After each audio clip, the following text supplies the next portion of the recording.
Hello, good morning. Happy Saturday. Thank you for everyone joining us today. This is Assistant Editing in Hollywood, Part 2. If you were here for Part 1, you know it was a wonderful, fantastic, very educational session. So much so that people begged us to do this again. So we're here for Part 2. Thank you for waking up this Saturday morning and joining us. Thank you to our panelists for being here. I got a lot of coffee in me, so it's gonna be a lot of energy. I'm really excited to be here, okay, for this conversation. So before we jump into the fun, I do wanna kick it over to Dina. Pipelines in the CSUEA have been doing this for a couple of years now, and if you have been following us, we do this bi-weekly or every 3 weeks. We have a diverse panel of industry leaders that share their experiences and stories, because we want to make sure that you're prepared and that you are informed and that you're educated about how to break into this industry. So we are here as a viable resource for all of you. So I do want Dina to talk a little bit about the CSUEA and all about it and how you can take advantage of what they have to offer. Hello, everyone. Good morning. Thank you, Shari, for that wonderful introduction. I'm going to pop the link to our website, the CSU Entertainment Alliance. And we basically want to help you get into the entertainment industry. We do that a number of different ways. So if any of you have in-person internships this summer and you need a housing grant, you can apply for one. We might be going back to in-person stuff by this summer. We also give out small grants if you want to attend industry conferences. I know we have NAB coming up, National Association of Broadcasters in Vegas. We have Comic-Con in San Diego coming up. You can apply for a grant to attend an industry conference, to meet people in person, to network, to get your name out there and meet the right people. That's what we're all about. We also have a ton of career resources on our site, how to get your LinkedIn optimized, how to write that cover letter, and how to break into Hollywood and entertainment specifically. So all that's on the website. We are at the CSUEA. may be already following us, but if you're not, do that and tell your friends so that you can hear about more exciting opportunities and events like this one, where we essentially try to connect the industry with you guys in a more meaningful way, where you can learn stuff that you may or may not be learning in class. You're actually learning from the professionals themselves. So I want to thank Shari. I want to thank Haley, my partner in crime, who helps put these panels together, works really, really hard. And I also want to thank all of our panelists and the Editors Guild, who are extremely busy people, always working on projects and grinding, but making the time to pay it forward and share their advice with you guys. Thanks for being here. Thank you, Dina, so much. And as she mentioned, the pipelines, the Editors Guild, the Assistant Editors Guild, and CSUA is putting this on. And I failed to mention, but I actually run Pipelines, which is a viable resource for you as well. We are a tool that connects underrepresented talent directly to jobs and training across tech, entertainment, and creative. We are a live mobile app relaunching in April, so follow us. Jessica's just dropped the information in the chat, so you can download the app for free and begin connecting to these industries in a meaningful way. So yes, I'm really excited. So before we introduce our panelists, I do want to turn the floor over to Tracy from the Guild. She just is going to talk a little bit about what the Guild is, how you can get involved, because I do think it's important to set the tone of why we're here, because we want to make sure that if you are here and you're looking to pursue a career as assistant editor, that you know what the Guild is and what it entails. So Tracy, take it away. Okay, good morning, everyone. So excited to be here. I am the membership coordinator at Motion Picture Editors Guild, and I'm going to take you through our PowerPoint of the basic MPIG membership and contract services requirements. I'm going to skip through the MPI benefits, but if you would like more information on that, please reach out to me and I will give you that. So let's get started here. Okay.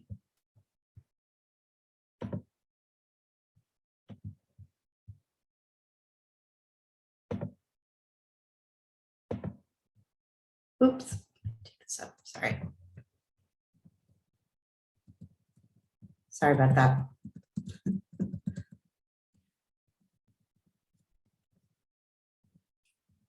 Okay. So we have over 8,900 active members. We have offices in Los Angeles and New York. We have 6 officers, 43 board members, and 4 Eastern region alternates. Each classification is represented on the board of directors. So as an active member, you can run for the board. Our board of directors is made up of active members, each representing a classification. We have a bunch of different committees. Here's a sample of our committees. We have the archive history, diversity, finance, membership outreach, website, publications. Our diversity committee in particular, within the diversity committee, we have LGBTQ, we have the Latin steering committee, we have the African American steering committee, the Pan Pacific steering committee. They all do really great things. They have seminars, they have panels, they do fun things, mixers, just to keep everyone networking. So as a member, you can join the committees and be a part of the future of the Editors Guild. Here's our staff directory. You'll see our field reps that are listed there. Our field reps, once you join, are available to provide you with one-on-one guidance with start paperwork, questions regarding union contracts, holiday pay, and work violations. And here you see more of our membership staff. We have training. We have Dieter, who is our training coordinator in LA, and Munib, who is our training coordinator in New York. Our training coordinators have different vendors like Avid and Adobe demonstrate the latest software to keep members up to date, which is currently being held virtually through Zoom. They offer training and seminars to keep members proficient with the systems. So here is probably the most important piece. And I don't know if any of you have ever heard of it, but it's contract services. So in order to work in LA, you must be listed on the industry experience roster and in compliance with all safety courses through contract services. I like to think of them like the DMV. Once you're registered with them, they're giving you a license to work union in LA, but it's actually a safety pass card. To apply for the roster, you need to provide them with your non-union paycheck stubs. They're looking at the kind of work that you've done, and they want to know if it's been broadcast, streaming, released. So they're looking at your paycheck stubs for the classification that you're working under and the type of work that you've done. Once you submit your paperwork over to them, they send that off to a roster specialist. The roster specialist reviews it. And then once they approve that, you can start taking a series of safety courses. I'm going to show you what that looks like in the end, just so you have an idea of what contract services is. But basically, you're going to be taking a series of safety courses, and you must be on the roster before you accept any union work in LA. So let's see, I'm going to take you down to, I'm going to go through the motion. I'm going to pass the motion picture industry health plan benefits. But again, if you want to get any information on that, please feel free to reach out to me and I can provide you with that.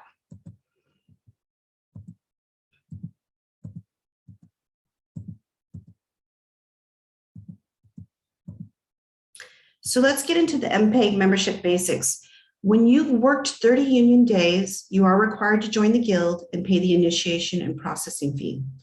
The initiation fees are based on the weekly rate of the classification in which you're joining, and the fees are rounded up to the nearest 100. So to give you an idea, to join as an editor, the initiation is $3,800, and the quarterly dues would be $366.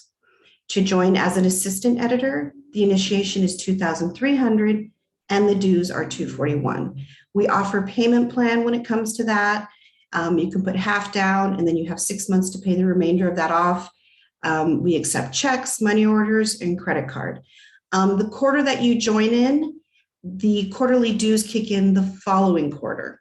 So as an active member, you will be paying quarterly dues every January, April, July, and October.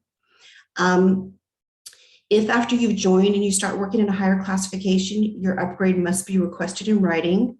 So let's just say that you start as an assistant editor and then you start working as an editor, you would reach out to our accounting department in writing and let them know that you're working in that higher classification. You will have to pay for the bump up in classification, and your quarterly dues would be adjusted.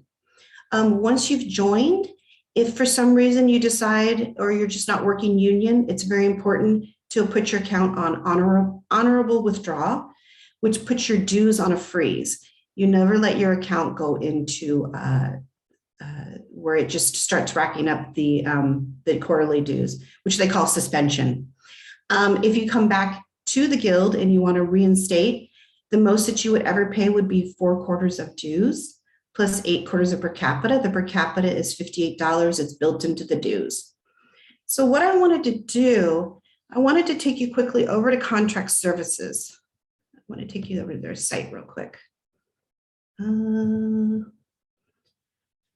Let's see. Thought I had it up. This is where you would register to get on the roster. And again, think of contract services like the DMV. They're giving you a license to work union in LA. So what if like Warner Brothers wanted to hire you or Paramount wanted to hire you? This site has general access, so anybody can check your status at any time to make sure you're on the roster and in compliance with all those safety courses. So what they would do is they would go to roster and lists. They would go to online roster. They would type in your first and last name. I'm just taking anybody here. Let's see. And you'll see Michael Jackson is on the roster as an editor. He's in compliance with the A1, which is general safety, the A2, which is environmental safety, and the COVID and the harassment prevention. So if Warner Brothers wanted to hire you, they would know that you're on the roster, you're in compliance with all the safety courses, you're good to go, and they can hire you union. Again, you're not required to join the guild until you've worked the 30 union days.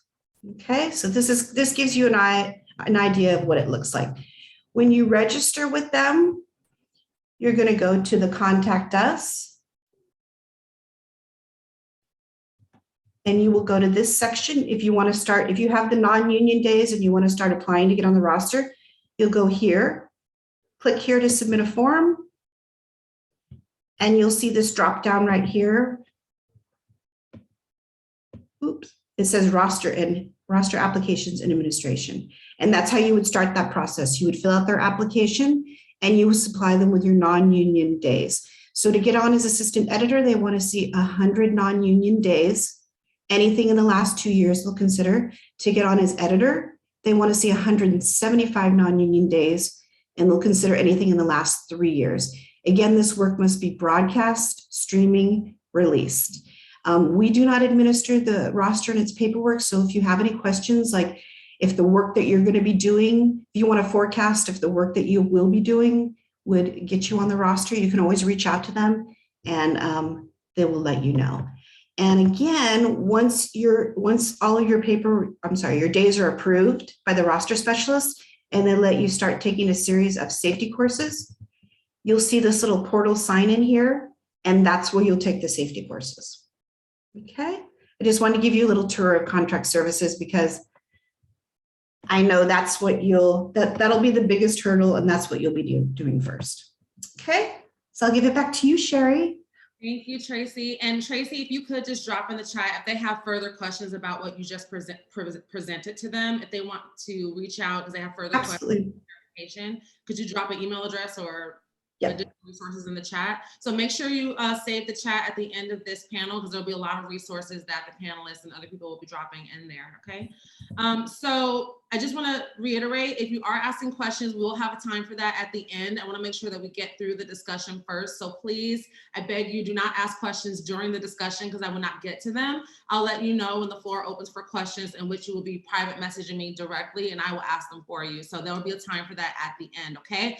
Let's get into it. Okay, the whole reason why we're here, thank you for our panelists joining us today. Before we jump into the conversation, I do want you to know who you're talking to. So I do want the panelists to just very briefly introduce themselves, your name, and maybe some of the projects that you loved working on, in any order.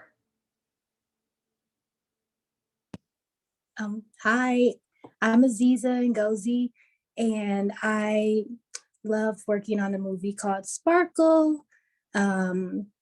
Also, another film called Mr. Church, aka Cook. I'll leave it at those.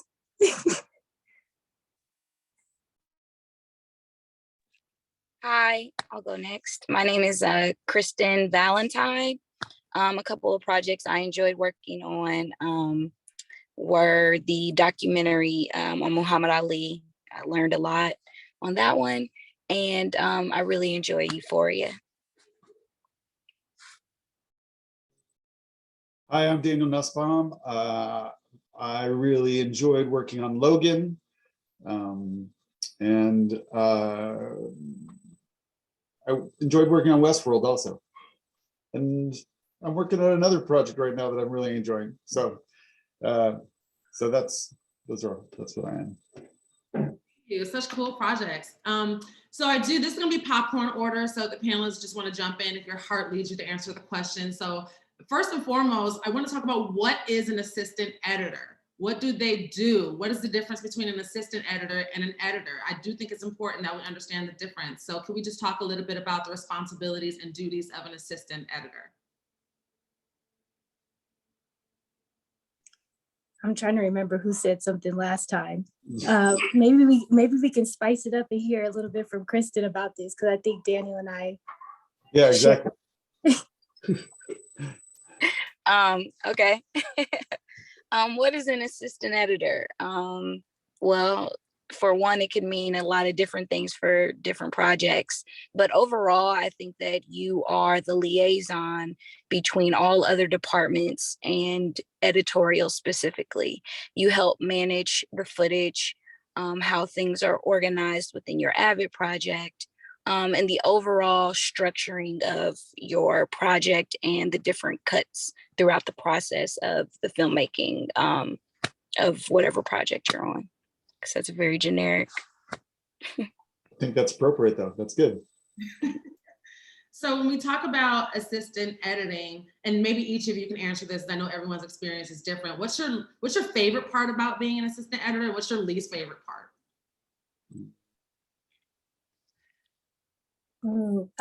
For me, I guess it depends on if I'm on a TV show or if I'm on a feature. So my favorite part about being an assistant editor on a feature film is that I get to see it from the beginning all the way to the end, like literally till we're packing up the boxes with like the drives where the studio is like archiving everything away. That's how far you can go on a feature. You go through the score, the mix. The reason why I mentioned Cook / Mr. Church, I can't remember what name they went with, but the reason why I really love that film is because our score was actually done here locally in Los Angeles, which is very, very rare these days. So a lot of time the score is outsourced to other countries, and like you'll be on like a live feed seeing your musicians play the score out. But we actually did it at Capitol Records here, and like I just remember that experience. But yeah, that's one of the things that you get to do on a feature that sometimes that's not really an opportunity on a TV show. And like the sound mix, I know some TV shows do allow their assistant editors to go to a mix day, but for a feature, I'm there every day. And I love being on the stage where the sound is being brought to life, and everything that we've been working on for months is like coming together, and like you see the mixer doing their thing. Like, so that's probably for me, the feature route, the track of how I get to go through every single stage of the project is probably the biggest part of my joy as an assistant editor. I have to agree with Aziza. Like one of the coolest things is getting to go to a scoring session, because you've been working on a project for a long time with a lot of temp music, and you take it to a stage and you see a conductor and a composer add their part to the movie, and somehow it starts to it takes on a whole new life that it wasn't there before, and it's pretty magical. So if I get the opportunity and I'm not very busy, then I will definitely go to the stage to see the scoring session. That's one of the coolest things. One of the least fun things is tracking metadata. So, part of the job of the assistant editor is to be able to find anything in the project at any time, and know where it is. So we have to be very organized, and you have to know where all the data is for every piece of footage, every sound that comes in, every piece of music, what date it came in, where it came from, so that you can zero in on it very quickly. So we do a lot of we have to create this thing called a code book in features, and so that you can just type into a database and immediately find that information. And it's kind of a drag. Yeah. I agree that the tracking part is a bit annoying. It's weird because I get like this satisfaction in it too. It's the same thing with turnovers for me. Like I love turnovers. Like people hate doing turnovers, but the checklist part is like such a satisfaction. Like I don't think that there's any greater feeling in the world than when I finish a turnover. I'm like ready to conquer anything. But I especially love dailies. It's always cool, like getting in the new footage and seeing like some changes that might have been made, like with reshoots sometimes, but just like the footage to match like the script. Like, did they shoot it how you expected it? Is it like how you envisioned it, or is it better or just different? I really enjoy that. And I love when we get VFX in. I think the VFX like evolution process is fantastic. Sometimes in my free time, I'll just like look at the evolution of the visual. I'm like, wow, wow, wow, wow. Like I love that part of the process as well. Yeah, least favorite part. Yeah, probably tracking the metadata. I don't know, but conforming is a pain. Oh my gosh, that can really be tough. And conforming is just when you have your cut that you've turned over, the cut is now changed, and you have to basically adjust whatever assets you've gotten from a department to fit your new cut. So you're basically adding in these new elements, but only to the pieces where they fit in your current cut. So it's a very like detail oriented, can be very time consuming process. And I missed the part about least favorite, but so my least favorite would be dealing with toxic people and the politics of the cutting room is sometimes my least favorite because like a mentor told me, sometimes the politics can take 80% of your time and then you're only 20% handling like what you really should be handling. And when I say politics, it can be somebody trying to throw you under the bus, you know, saying that you didn't deliver what you were supposed to, or even something even a little bit more subliminal, where it just can be a personality thing. So those are the things that I least dislike, but they all come with the territory. There's no way with any job or any experience in your life where you don't have to deal with people and different personalities. And that's one of the things that comes with working freelance in this industry, is that you're constantly switching teams. If you aren't sticking with the same people and going from project to project with one another, you are constantly working with new people and new personalities. And then sometimes you hit the same people, you're like, oh, run into this person again. So you start to learn how to work with different people every project. And that's not the part I dislike. It's like I said, it's the toxicity sometimes that people bring into a project and the politics. So yeah, that's my least favorite. Thank you guys for your honesty. It's important to talk about, you know, the good and the bad, right? So you have an all-encompassing like understanding of what this job entails. And I like that you mentioned freelancing, because when I do work with talent, I think a lot of people, you know, there may be people here who don't understand that freelance or permanent or whatever works for some people. Sometimes people are freelance their entire careers, and then some people prefer the stability of working for a company. So can we just very briefly talk about the difference, maybe the benefits or the differences between being a freelance assistant editor versus being an assistant editor full-time, like at a company? Because I do want to make sure if you are here and you're thinking about your career that you understand what both things mean, so you can start to figure out what works best for you. Because what may work for Aziza may not work for Daniel, may not work for Kristin. So I do want to talk about the difference between going freelance and being full-time staff. Has anybody here done staff? No, I've never done staff. Yeah. Every job is freelance. I think that the kind of staff jobs are like in a trailer house, you know, where they have a staff that processes everything. And I think assistant editors work in that situation, you know, a set group of hours, and, you know. Some studios have in-house teams.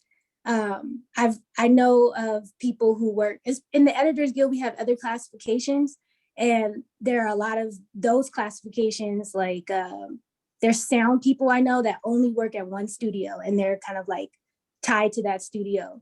But yeah, just like Daniel said, the trailers.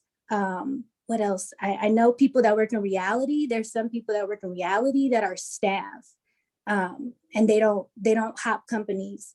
A lot of times those jobs are also non-union jobs. So that might be a good place to start to get your hours working as an assistant editor, you know, in those kinds of jobs. But somebody from the Editors Guild might be able to help me, but there was somebody that was on the board for like 20 plus years. And he worked for a studio. I think he worked for Warner Brothers, and it was union. I also know somebody just recently who got an amazing job being not editor, but she's a coordinator for dailies, and it's union. She got that job to be union. So I think it just depends on the actual role you're doing, and if they're willing to pay into the pension, the MPI, PHP, and because some of the places aren't union, and you definitely want to make sure you're aware of that. But staff is basically where you are tied to a team, you work with them, you are there 365-ish a year, versus I guess because I'm also like, I'm a real estate investor. I know that I never mention the word freelance to a lender because that freaks them out. But amongst people that understand what freelance means, it just means that we are not tied to one team. They still have to pay us as we were an employee. So they're not paying us like contractors, like where they don't have to pay into benefits. So that's the difference. When you say the word freelance to a lot of people that aren't in this industry, there's some things that come with that. There's no benefits, there's no pension, there's none of that, no healthcare. But for our type of freelance, we are paid benefits. We are paid like employees. So there's a difference. I hope that makes sense. Like the word freelance for us doesn't necessarily mean the same thing to the world. Yeah, thank you for clarifying that. And, you know, I do want to talk a little bit about if, let's say you are an aspiring editor, which I'm pretty sure a lot of people here, it's very hard to break into this industry. It's very hard to like find work. But before we get into the prep or preparing to break into this industry, like I want to talk about what makes a great assistant editor. Like how can they stand out? What sorts of things should they take into account as they're preparing for a career as an assistant editor? What are some qualities that great assistant editors possess? I think there are a ton. I'm probably going to say a lot that Aziza has taught me. I can consider Aziza to be one of my mentors in the business. But some great qualities that they possess are definitely organization skills. Your organization and management skills need to be top tier. And you want to be able to handle a project or data or information in a way where if you were to disappear tomorrow, someone could step in your place and figure out everything very easily. Also, communication skills. We're in a position that really requires that we interact and communicate with different departments about what we need and different vendors about what we need. And it's important that you have very successful communication skills across the board. Another skill is attention to detail. I think that any editor or assistant editor would tell you in this business that you can never not check enough times. Triple, quadruple check, do it over and over and over. And I guarantee the more times you do it, you are bound to find somewhere that like you messed up, like somewhere along the way. You can never check too many times. Outside of that, those are probably the top three for me. But Aziza or Dan? I mean, I think that those are all good skills. I mean, being able to look at a situation and figure out, being able to predict, you know, what somebody needs before they know that they need it. You know, if your editor is working on a scene that has, you know, waves or gunshots and you are ready with those things when they say, hey, we need to throw some gunshots in here, or we need the sound of water running, or we need something like that, and you're ready with that, then, you know, I think that's makes a great assistant to sort of, you know, figure out what somebody needs ahead of time. Also, being able to remain calm. A lot of times, having a personality where you can remain calm in a situation where people can sometimes, you know, make something seem like it's more important or more pressing or more critical. We are just making entertainment. And so you just have to, like, their energy, you have to take it in, and then you have to like not push it back at them. You have to like let it dissipate. You have to remain calm, because you'll make them calm if you do that. So I think that's an important skill for an assistant editor, is to just take in the things that come at you and just handle them, breathe, take them, and just, you know, figure out what's the best course of action. It's so funny that you mentioned, it's like, yeah, we're just working entertainment. I think I've told a post supervisor once, I was like, I said, are we pilots? Are we surgeons? are we saving anyone's life here in a direct way? Because I was just kind of like, why is everyone acting like this is like everything is like super urgent and emergency? And like that tends to happen a lot in this industry. And so I am one of those people that definitely press against that energy. I really try to keep in perspective, like, okay, this might be an emergency to my producer, but I'm still going to breathe through this. So I'm so glad you mentioned that, because I tell people all the time, it's like, somebody told me once, a mentor of mine was like, this is not rocket science. So I try to keep that perspective in mind. And the other It doesn't thing mean we don't take it very seriously. Yeah. We take our jobs very seriously. For sure. But we don't need to, make everything a crisis, It Yes. doesn't have to be. There's a balance, yeah. Yes.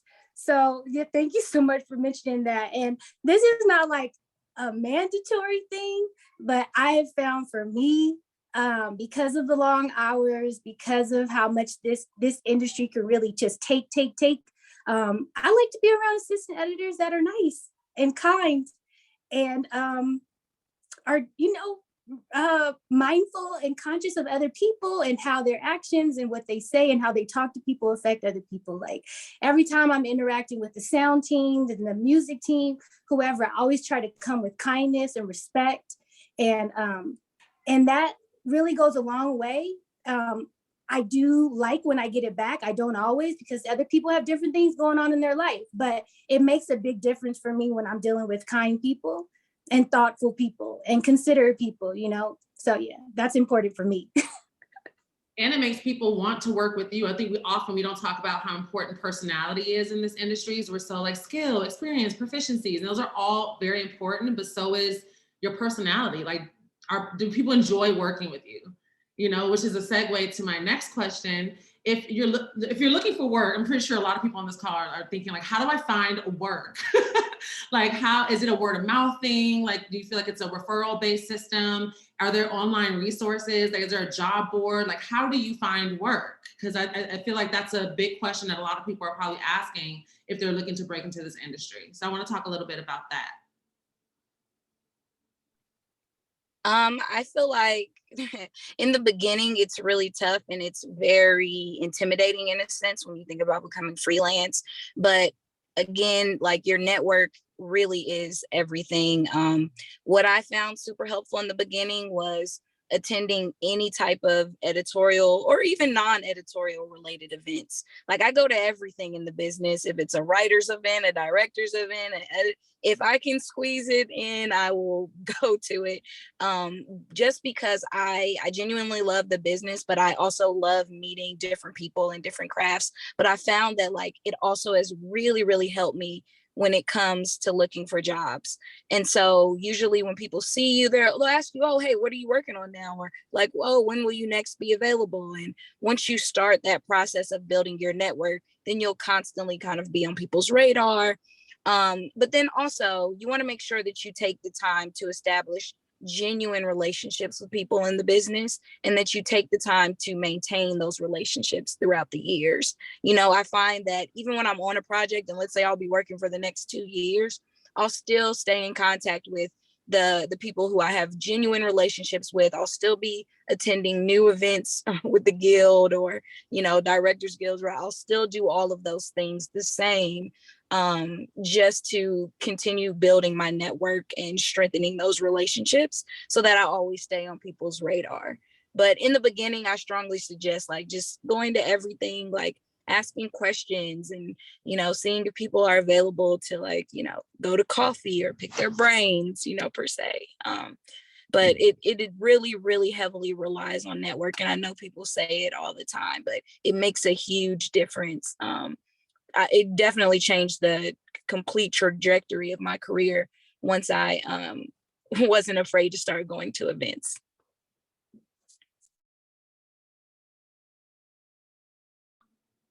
You really have to, step out of your comfort zone in terms of networking. It's something I learned early on when I was making a change into this industry, is that you have to go to those events, and you have to go and you have to meet people, and you have to. So, my rule of thumb is always whatever event I'm going to, whether it be the Ace Eddies or Edit Fest, or that I always want to meet at least one new person, make one new connection with a person. It doesn't matter who it is. It could be, you know, an apprentice person that is just starting out, or it can be an editor, or it can be another assistant, or it can be somebody in visual effects or sound. But just making one new connection each time.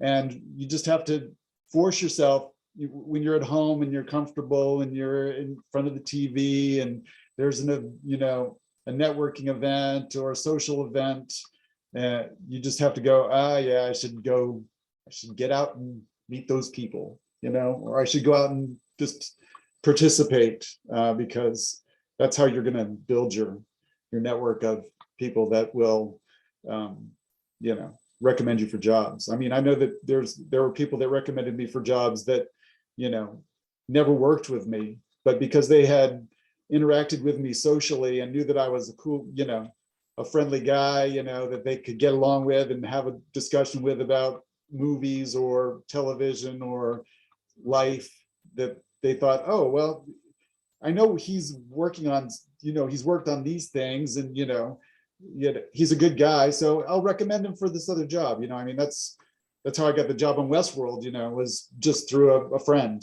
you know, that thought I would go well with that and knew that I liked Westworld. So, you know, so yeah, it really is about networking. It's not about sending out resumes. It's, you know, it's about getting to know people in the industry. Yeah, Kristin and Daniel are 100% accurate. And then there's those crazy, beautiful stories. I'll try to relate it to today's world where there's Instagram, Twitter, like even TikTok, like all these social media platforms. The way I made a lot of my first connections into doors was through like this book that used to be a literal thick book. It was called LA 411. And I don't know if they make it anymore. I've heard maybe they went digital, but at the time that I was getting started, it was a physical book. And I read through that book and I just started calling places. And it sounds like I'm dated, but it wasn't that long ago. But they, like I said, that was how I got my first assistant editor internship out of college, because at the time that I was graduating, paid internships were starting to be a little bit harder to get once you've graduated from college. There was a Disney lawsuit that was happening, and then all the rules were changing. Yeah, oh, LA 411. Daniel has it. Oh my gosh. It does, so I'm not the only one. Okay, so yeah, and then what I've heard more and more and more is people reaching out to people who they are like, who they look up to on Instagram, Twitter, like TikTok, LinkedIn. People are doing cold calls that way. Even I, at a desperate time where I felt like I planted seeds with people and I was watering them. And I felt like I was just kind of at this place where I reached like a glass ceiling with like my network. I felt like I was still nurturing that network, but I felt like I wasn't getting to the next steps. And so I started doing some cold call emails to people that were listed on the Editors Guild website, that they were open to being contacted. And I probably didn't hear back from most of them, but I heard back from one or two. And one of them happened to be one of the post producers at DreamWorks Animation. And that was like a huge opportunity for me, because I have been wanting to get into animation. I didn't know how. And he took a chance on me and responded to my email. And I am forever grateful for the experience that I had at DreamWorks Animation. Definitely a very special place. And that was a cold call email that I sent out. And so I just be mindful of the resources that everyone has now with Twitter, Instagram, and all these places where you can literally just direct message somebody that you don't know. And I've heard of people in our industry connecting with people who they wanted to in that way. So, oh yeah, and I forgot about Facebook. But yeah, there's these ways that you can do it now that are not like going to events. Because now I imagine all three of us are in a different place in our careers. But I imagine starting off now during a pandemic that there's extra challenges like with even having access to events. So you have to be super resourceful. And I would say take advantage of the internet. I've been hearing about a lot of events that are happening online where you can network with people on these events. My goal when I went to an in-person event was to at least walk out of there with at least 2 to 3 people's contact information, and then have a genuine, authentic way of reconnecting with them via email again. So even with these virtual events, connecting with 2 to 3 people, that should be your goal, 2 to 3 people, and authentically connecting with them after the event and let it grow. Plant the seed and water it. That's what I always say. All right, I'll stop. But you know what, you just touched on something. It's so funny. I haven't told like many people, but I got the job on Dune from a Facebook post. It was just like a random, it didn't say what the job was. It just said, and I knew I wanted to be on a feature. I was doing a lot of manifesting. And I was like, I want to go to a feature next after I finish this season of television. And it was just hey, we're looking for an assistant to join this feature. You know, they wouldn't even tell me like who the editor was. I didn't know it. I knew nothing. And I just sent my resume. And I didn't find out until my second interview. So apply if something interests you. Yeah, those platforms work, man. And the worst that can happen is you don't get a response. That's literally the worst thing that can happen. Like to Z's point, like you reach out, you put yourself out there. The absolute worst thing that can happen is they don't respond. And did it kill you?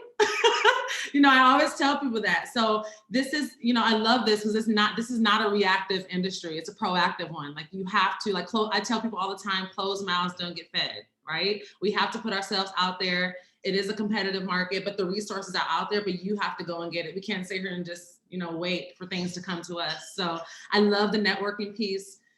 Authentic relationships, like building relationships that are authentic and genuine and not just transactional. Because I think a lot of people look at networking as, well, it's awkward because I know I'm going in for a job, but that's your red flag right there, right? Like your first thing shouldn't be, what can this person do for me? But it should be, what kind of relationship can I build with them? Because this is a relationship-based business. So I loved that you guys talked about that. So switching gears a little bit about the Guild, I do want to talk about how has the Assistant Editors Guild in particular helped you personally on your journey? Like, what are some of the benefits of being a part of the Guild as an assistant editor?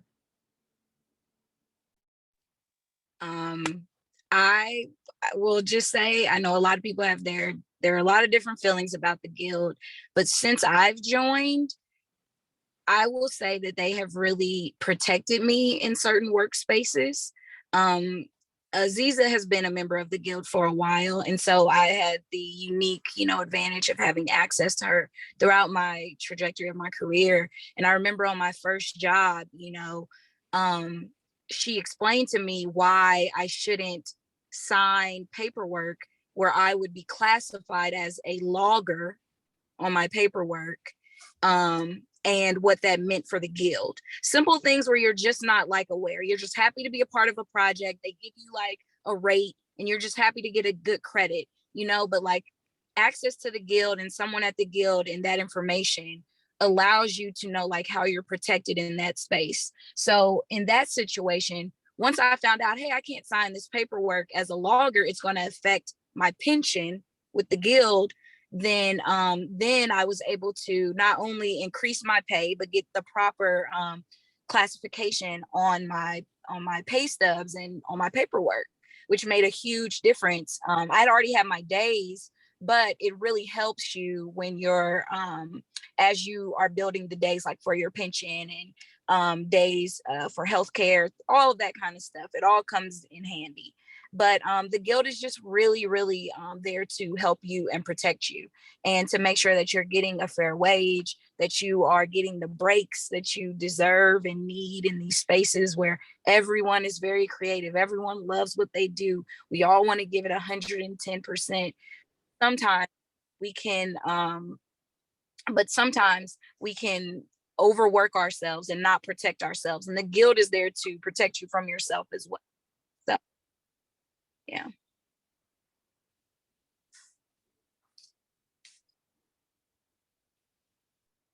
Okay, sorry, my family is in the background. Yeah, I mean, I have now a diversity of experiences with working with the Editors Guild. I'm also a board member now, and I guess have been for the last 6.5 years. And so I've seen the other side of like what it takes to like run a guild and serve your members and inform your members and learn from your members and listen to your members, like just to make sure that people are getting the help and support and resources that they need. And just like, yeah, just starting off, I just remember it changed my life. Like just my first union job, I like had this gas guzzling Jeep my mom had bought for me because I went to school in Chicago. And so she was all about buying a 4-wheel drive car. And then I brought that back to LA, and like it was just so much money. I remember when I joined the guild, I wasn't making minimum wage anymore. So I just remember like that, me connecting my guild membership with like making more money in my life, paying off that Jeep, getting rid of the Jeep finally. But that changed my life. So financially, I felt like my association with the guild changed my life financially. So that's the first thing. And then having the support network and the information. So like what Kristin touched on, which was being educated about these jobs that we hop into. For every single job that I go on to, I hit up the field reps and I'm like, tell me everything that I need to know about this contract. Are they paying me right? What holidays do I get? I just do that on every job now. I just say, this is my new job. Tell me everything.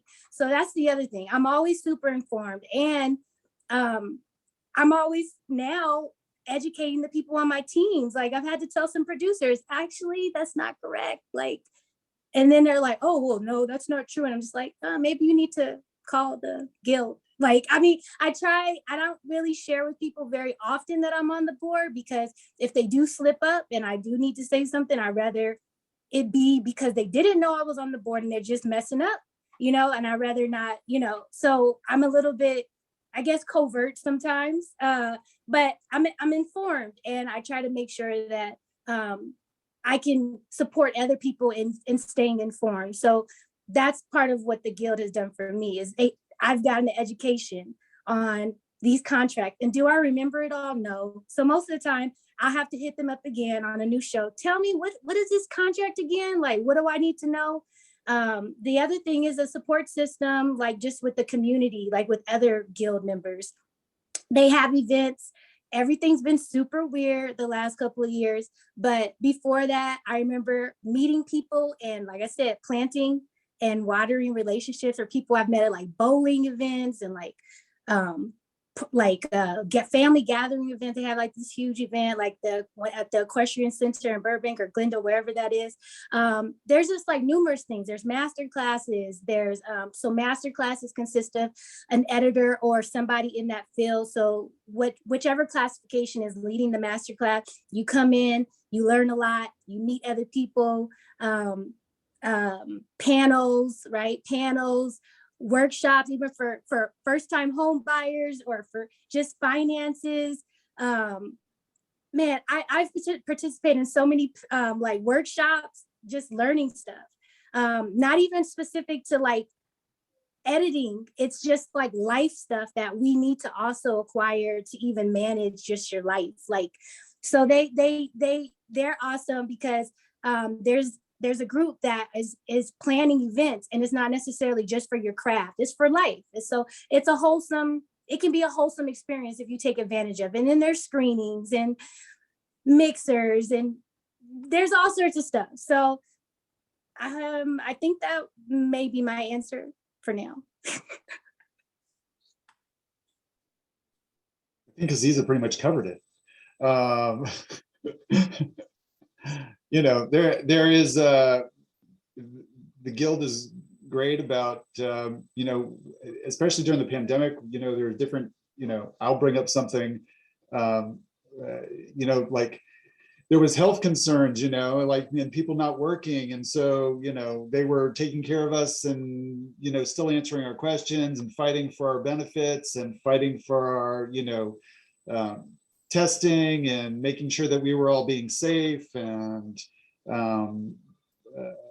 you know, we have a great healthcare plan, you know, once you're in the union.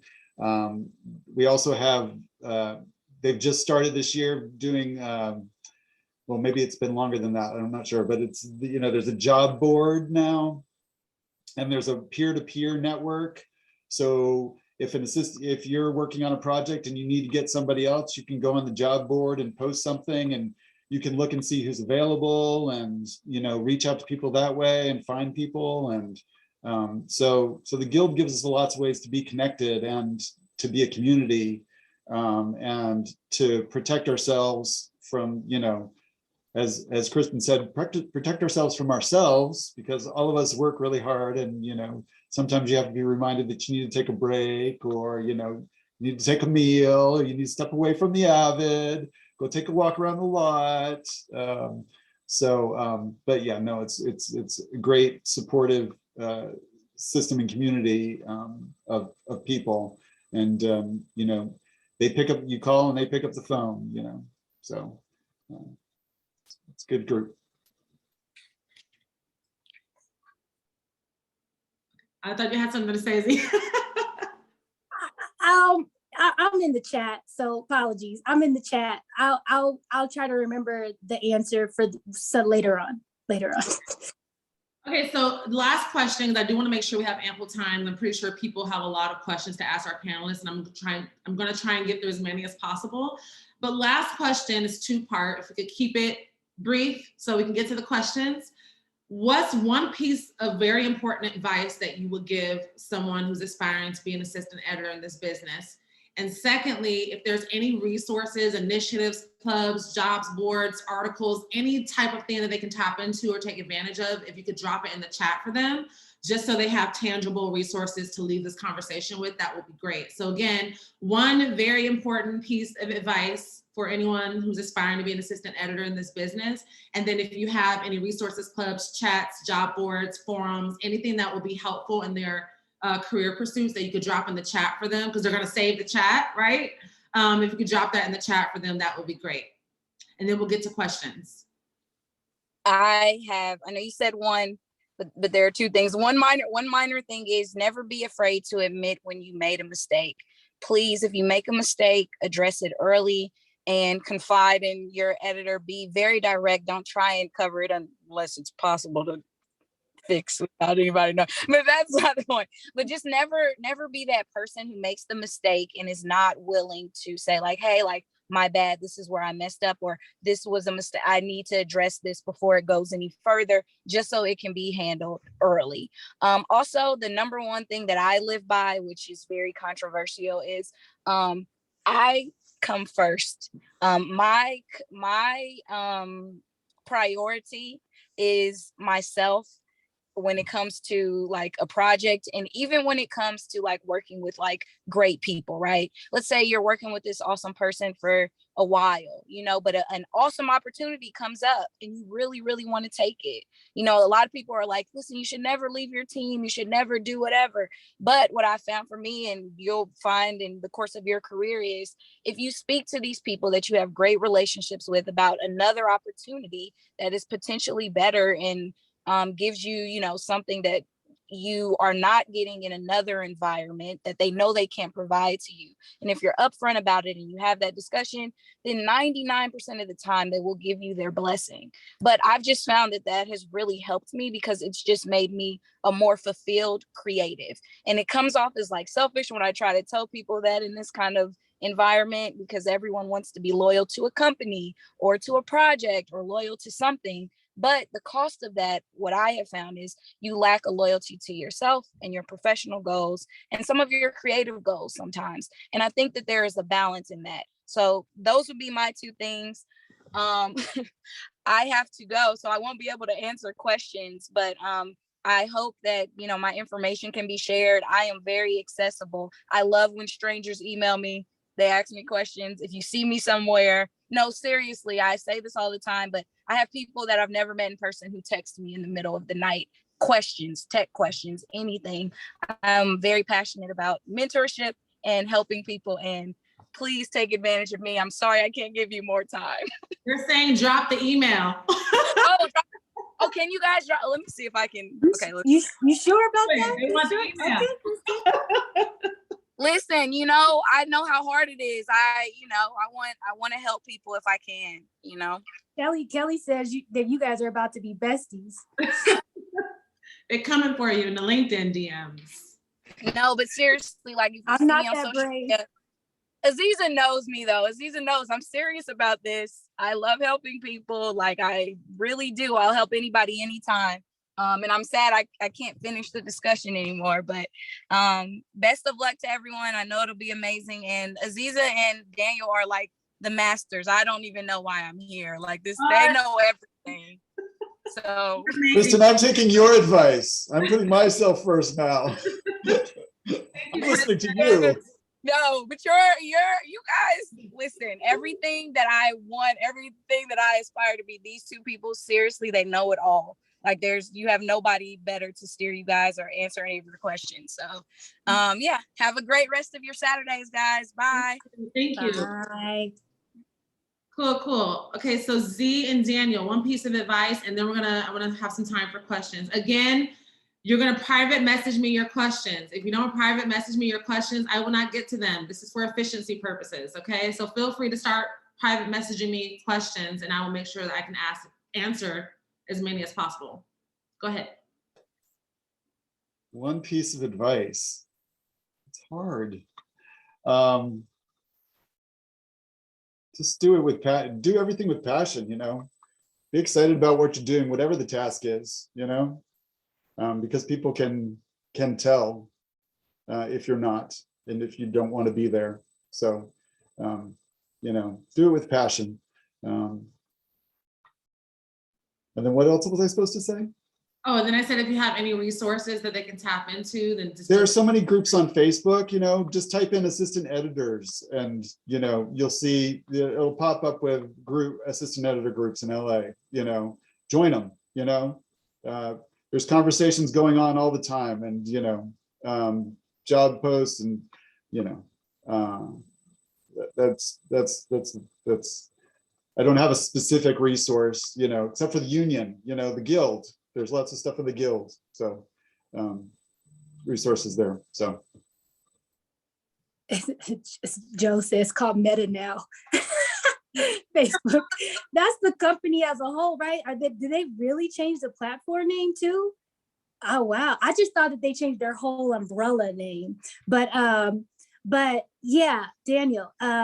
Daniel hit it on the nail. Like I have to say, like I've had some post-production assistants sometimes where I'm just like, you really don't want to be here, do you? Like they get the orders all wrong. They get an attitude if you ask them for staples. Like they don't put the books together right. And I'm just like, what are you really working towards? And they're like, I'm a writer. I'm like, why are you here? Like, so I don't know. I have one in particular who is a closer friend of mine now, but I remember when she was the post PA, I was just like, you do not need to be here. Like this, you need to be in a space where you actually want to be. It oozes out of your pores when it's not somewhere that you really want to be, or you don't have a good poker, you don't have a good poker, disposition to like trick people. But a lot of times, like like he said, if you don't really want to be someplace, people can sniff that out. And people aren't always willing to invest in people who don't really want to be there. People are going to invest in people who really want to. There was something else he said that I can't. Oh, yeah. So I could try to think of something different than what he said, but I wholeheartedly agree with what he just said. I would say, and I think I learned this from Kristin. She's not here, but she has been very strategic about her career, and the opportunities that she has taken. I haven't been so much. I offered her a job and she did not take it.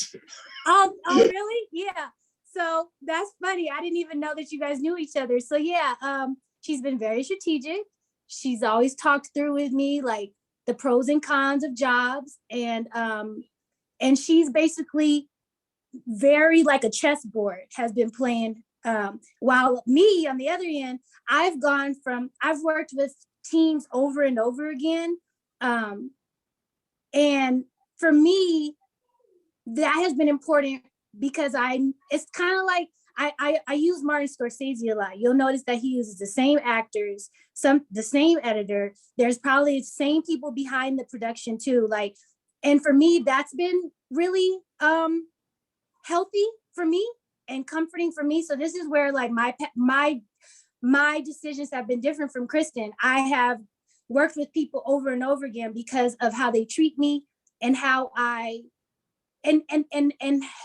and maybe, I don't know, it's a comfort thing and just a loyalty as far as like, it's hard for me to actually articulate this, but that's what I've done. And it hasn't always paid off for me working on the biggest projects or, big budget, or where I haven't been I haven't been the only assistant editor. Like a lot of the films I work on, I'm the only assistant editor versus if I would have taken different routes, I might have been able to do bigger movies where I had a second and an apprentice. I know somebody in the chat mentioned apprentice. Yeah, I would love an apprentice if my budget's allowed for it. But a lot of times I'm the only assistant editor. What I guess has been, I know how to do everything. That's been gained. I know how to do everything as an assistant editor because I've never had anybody really to share the wealth with, the responsibilities with. On the other end, I've never probably made as much money as some other people, and I've always had a big, heavy load on my plate. Where that has set me up, it's set me up for, as I've been transitioning into editing, is that I do know how to run a room, and I know what my assistant editors have on their plate, especially since now starting off as an editor, I'm doing a lot of low budget features where I only have one assistant, so I can empathize with them. So there's my thing. I don't even know if that really answered the question, but did that even answer the actual question? Yeah, I just asked for advice. So basically it's everybody's route is going to be different about what type of projects they choose to work on. The topic of pigeonholing, I think, Daniel, did we touch on that last time? We touched on that last time, right? Yeah, I think we did. Yeah, like Kristin has been very strategic about not getting herself pigeonholed. So she works on very different projects every single time. And I'm a sucker for a drama or a comedy. Like I've just started to venture. I did a thriller. It wasn't a sci-fi thriller. It was a social thriller. But like my career, I've done a lot of dramas and I've done a lot of comedies. But being pigeonholed is real.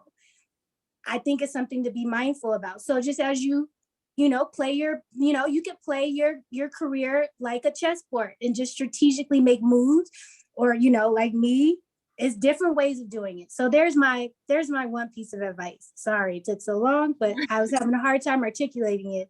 And like Daniel was saying, I mean, there are tons of different resources, but I would say, like, just because I have nieces and nephews, and I know that I have nieces and nephews that don't even have a Facebook, I would have to say that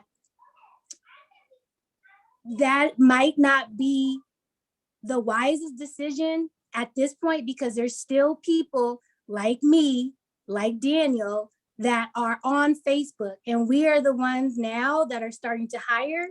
So we are that generation right before y'all that we're still on Facebook. Like so the jobs and resources and the connections are still happening on Facebook. And if you don't have one, like a lot of my nieces and nephews, I would say just get one just for this stuff.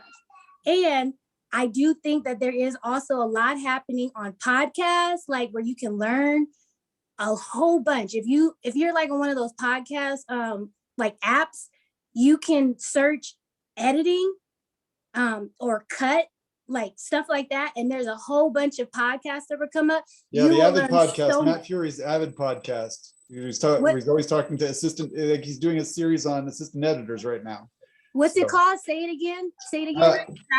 Too. Okay. It's what? Yeah. There's a couple. I will try to drop some in the chat too, but podcasts are where it's at.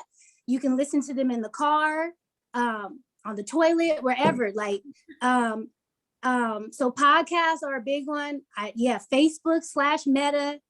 Instagram is a great way to connect with artists directly. And like the film I'm working on right now, like they found a whole bunch of their actors on TikTok. Like, I'm telling you, it's like, you got to use these platforms you guys are talking about. Yeah, I will drop a whole bunch in the chat as they come to me. So hopefully that answers the last question. We're talking and you guys think of resources or podcasts in particular that they should know about, please drop it in the chat so they have it. So we have a lot of questions we have to get through. I'm going to try and combine the more common ones, but if we could just keep the responses concise so we can get through these. But the first one. We'll try. People don't usually give us a chance to talk, so you know. We only have 15 minutes. Yeah. Okay, so the first one, I got quite a few questions, so I'll try to combine this as best as possible. It's kind of two-part. So as an assistant editor, first part is, do you need a reel and a resume, or do you need one or the other? And then what makes— As an assistant, you don't need a reel. Okay, you don't. Okay. Just a resume. So if you need a resume, I guess the second part to that would be, is it better to go in depth or keep it very simple, just like jobs you worked on, things you did, or should you be more specific as to your experience? What should the resume look like? Depends on how much work you've done. You might have a more descriptive resume when you first start out, telling all the things you did, but as you work more, you eliminate all of that descriptive stuff, and you just have experience. What's Lori Jane's book called? It's called, I'm like looking around my room, but Lori Jane's book has a great thing on resumes. Is it called Making the Cut? Making the Cut. I was like, yeah, Making the Cut sounds like it, but I'm like, Making the Cut. So a great resource for assistant editing.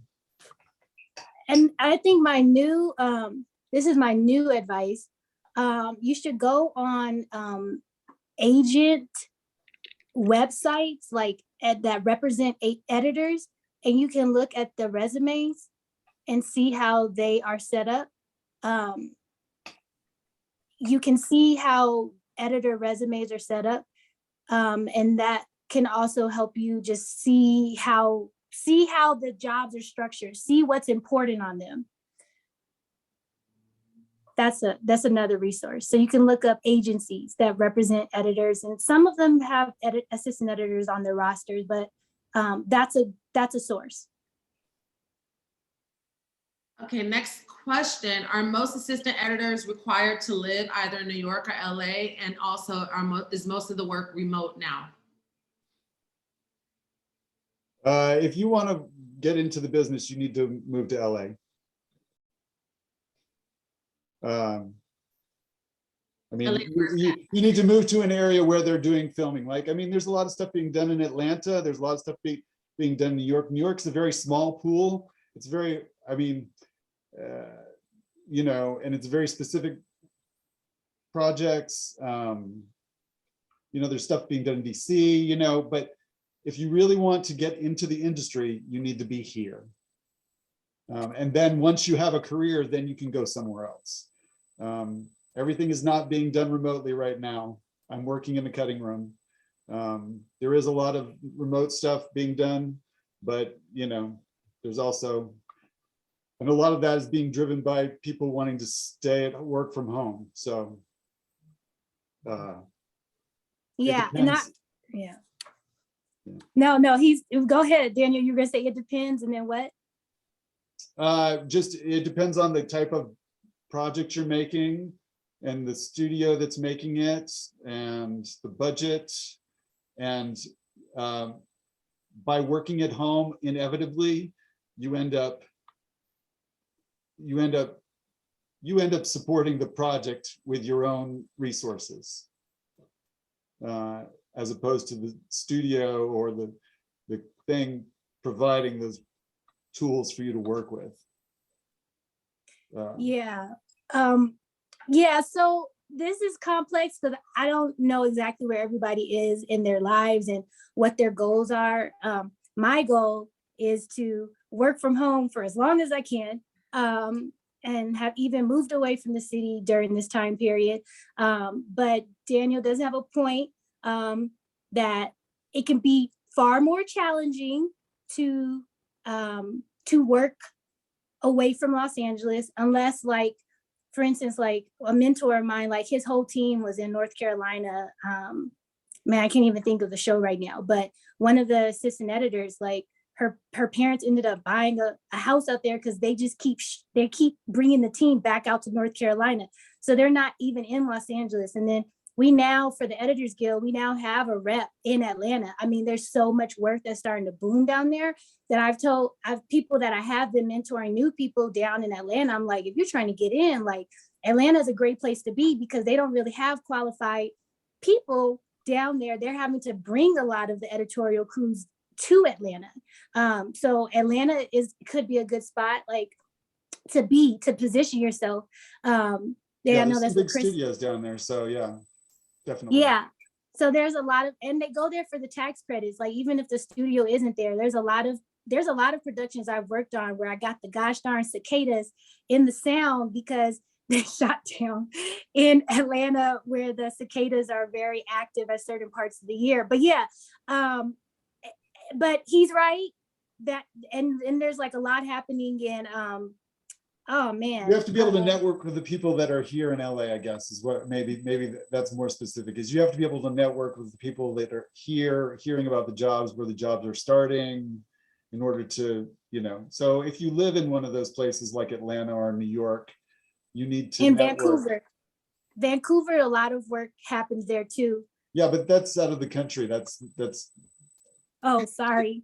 I'm in a global mindset, Daniel. Global mindset at this point. That's good. But you know what? When you do a project that is being shot in Vancouver, they hire Vancouver locals to do that. Okay, I want to get to these other questions. We have a lot of questions, but we only have 10 minutes.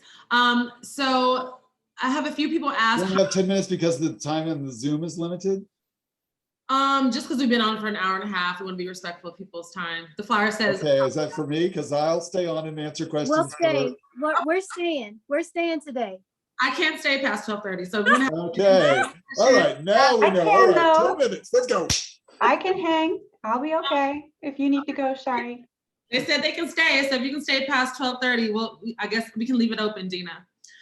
Okay, so this is a good one. We have a few people that ask, how did you begin, like, your career? Like, what was your first job, or what was your first in into the industry? Did you have an internship? Did you work on a particular job? Did you study in school? How did you get your start? Yeah, we went through this in part one. So I'll make this quick. I was working as a costumes in theater, and decided to go back to school to start a new career. I went to Video Symphony and learned the technical skills and the Avid Professional program. And I did that for like 14 months. And then I networked and I got a PA job on Diary of a Wimpy Kid through connections that I had met going to Edit Fest. And my resume being passed on, got an interview, and that was my first job. And then I did really well on that job, and that just led to one thing to the next. And I've been working ever since. Okay, yeah. Wow. Oh, okay. Where I started. I would say that I started off in reality, docu-reality. But like I said, the LA 411 book is how I really got my connections in. I came back home. I'm from LA. I came back home from college and was like, how do I get into a post house? Yes, awesome book. I cannot believe that you have one. I probably have it. Maybe it's in a box somewhere. I got an internship where they were, I forgot which show. Anyway, basically the editor got tired of me following him around the hallways like a puppy, just asking all these questions. Like, you know what? I got a friend that is looking for assistant editors. I'm going to recommend you. And he literally said to me, don't fuck it up. He said it just like that. And other people have been just as raw with me, as I was starting off, because when they put you up for a job, that's them putting their personal, that's their cred, right? you're like a extension of them at that point, once they put you up for a job. And so the first time I had somebody say that to me, I was like, oh, snap. Okay, yeah, no, it's not my plan to, like, but you really do. You're an extension of whoever puts you up for a job, and you want to do a good job, and not, make sure that their credibility, they can live again to recommend somebody else. And so I went on to that docu-reality TV show. It was a clip show, and that was my start. And from there, I had a little bit of a bump. It was like, I got that first job, I got my hours there. I did the CSATF process, but I was having a hard time getting my next job. And so at that point, I was just like, all right, I'm going to get really creative. And this is really, really random, but I went and got a job at the Apple store, and it was just full of filmmakers, full of people who worked in this art form. And that's how I got connected with the team who did The Misadventures of Awkward Black Girl, which turned into Insecure. And that's where I got connected with that team. And from there, at the same time I was working at the Apple store during the day, I finally landed an assistant editor job working at night. And from that job, I had been planting and watering a relationship with one of my mentors named Terrell Shropshire, the editor of Love and Basketball. And 2 years later, from the start of my relationship, I got a call from her while I was at the Apple store saying, hey, I would love for you to come on as a post-production assistant on this film that I'm working on called Sparkle. And people would be like, oh, you took a step backwards. And I'm like, no, it was a sideways step. I did, yes, it was minimum wage. It was only 6 weeks that they wanted me as a post-production assistant, but that 6 weeks turned into 8 weeks. Then it turned into 12 weeks. Then it turned into 16. Then the assistant editor decided to leave for a new show called House of Cards. And I took over the assistant editor spot on that show. So that's my start. Okay, great. Next question. Okay, so I'm also merging this. I got about 5 questions. They still don't understand what the difference between an editor and an assistant editor is. And then also, if you are an assistant editor, how do you become an editor? Or is that even the goal? So I do want to talk about the difference. I got a lot of questions about that. Longer than we have time to talk about here. We have time. We're going to extend it past 12:30. An editor is the one who actually does the assembling of the picture and puts it together with the director. And the assistant editor does everything else. So managing the dailies that come in and bringing in sound and music and interacting with the assistant editors, interacting with the visual effects department, with the sound department, with the music department. The editor's sole focus is on putting the film together with the director. And at least in features, it's a little bit different in television. In television, the editor is putting the episode together, and then they work with the director for 10 days, and then the producers or the showrunners take over finishing the show. So, and sometimes those are the same people, but but in a feature, it's always about the editor and the director working together and then if you're working on a big project, sometimes I'm working on Indiana Jones right now, and I have 3 editors. And we have multiple assistants. We have 3 first assistants, 2 second assistants. We have a visual effects editor and an assistant visual effects editor, and all of those people work to support. We all work to support the editors in whatever scenes they're cutting. So yeah. So the assistant is focused on doing whatever the editor needs, and the editor is focused on doing whatever the director needs to put the project together. I think that's the difference. And you might have mentioned this, Daniel, but my daughter had walked in, so I might have not heard it, but the editor is technically the head of the department. And so they Oh, he's laughing. Okay, I got to know why he's laughing. But anyway, so the editor is considered the head of the department, and so they sometimes are giving the power and the choice to hire the other heads of like the sound team, and maybe even like the music composer. They might have a very strong opinion about that sometimes, and they are brought into certain meetings to hire other people that are coming on in the post process, and even like the finishing house, or just like little details of stuff like that. The editor could have an impact on that because they are considered the head of the department. Yeah. Cool. Thank you, because I got a lot of questions about that. This person is asking, if you were to cold email or reach out, is there an appropriate way to do that? What kinds of things should they write or ask if they are cold emailing or reaching out? Don't write and ask for a job.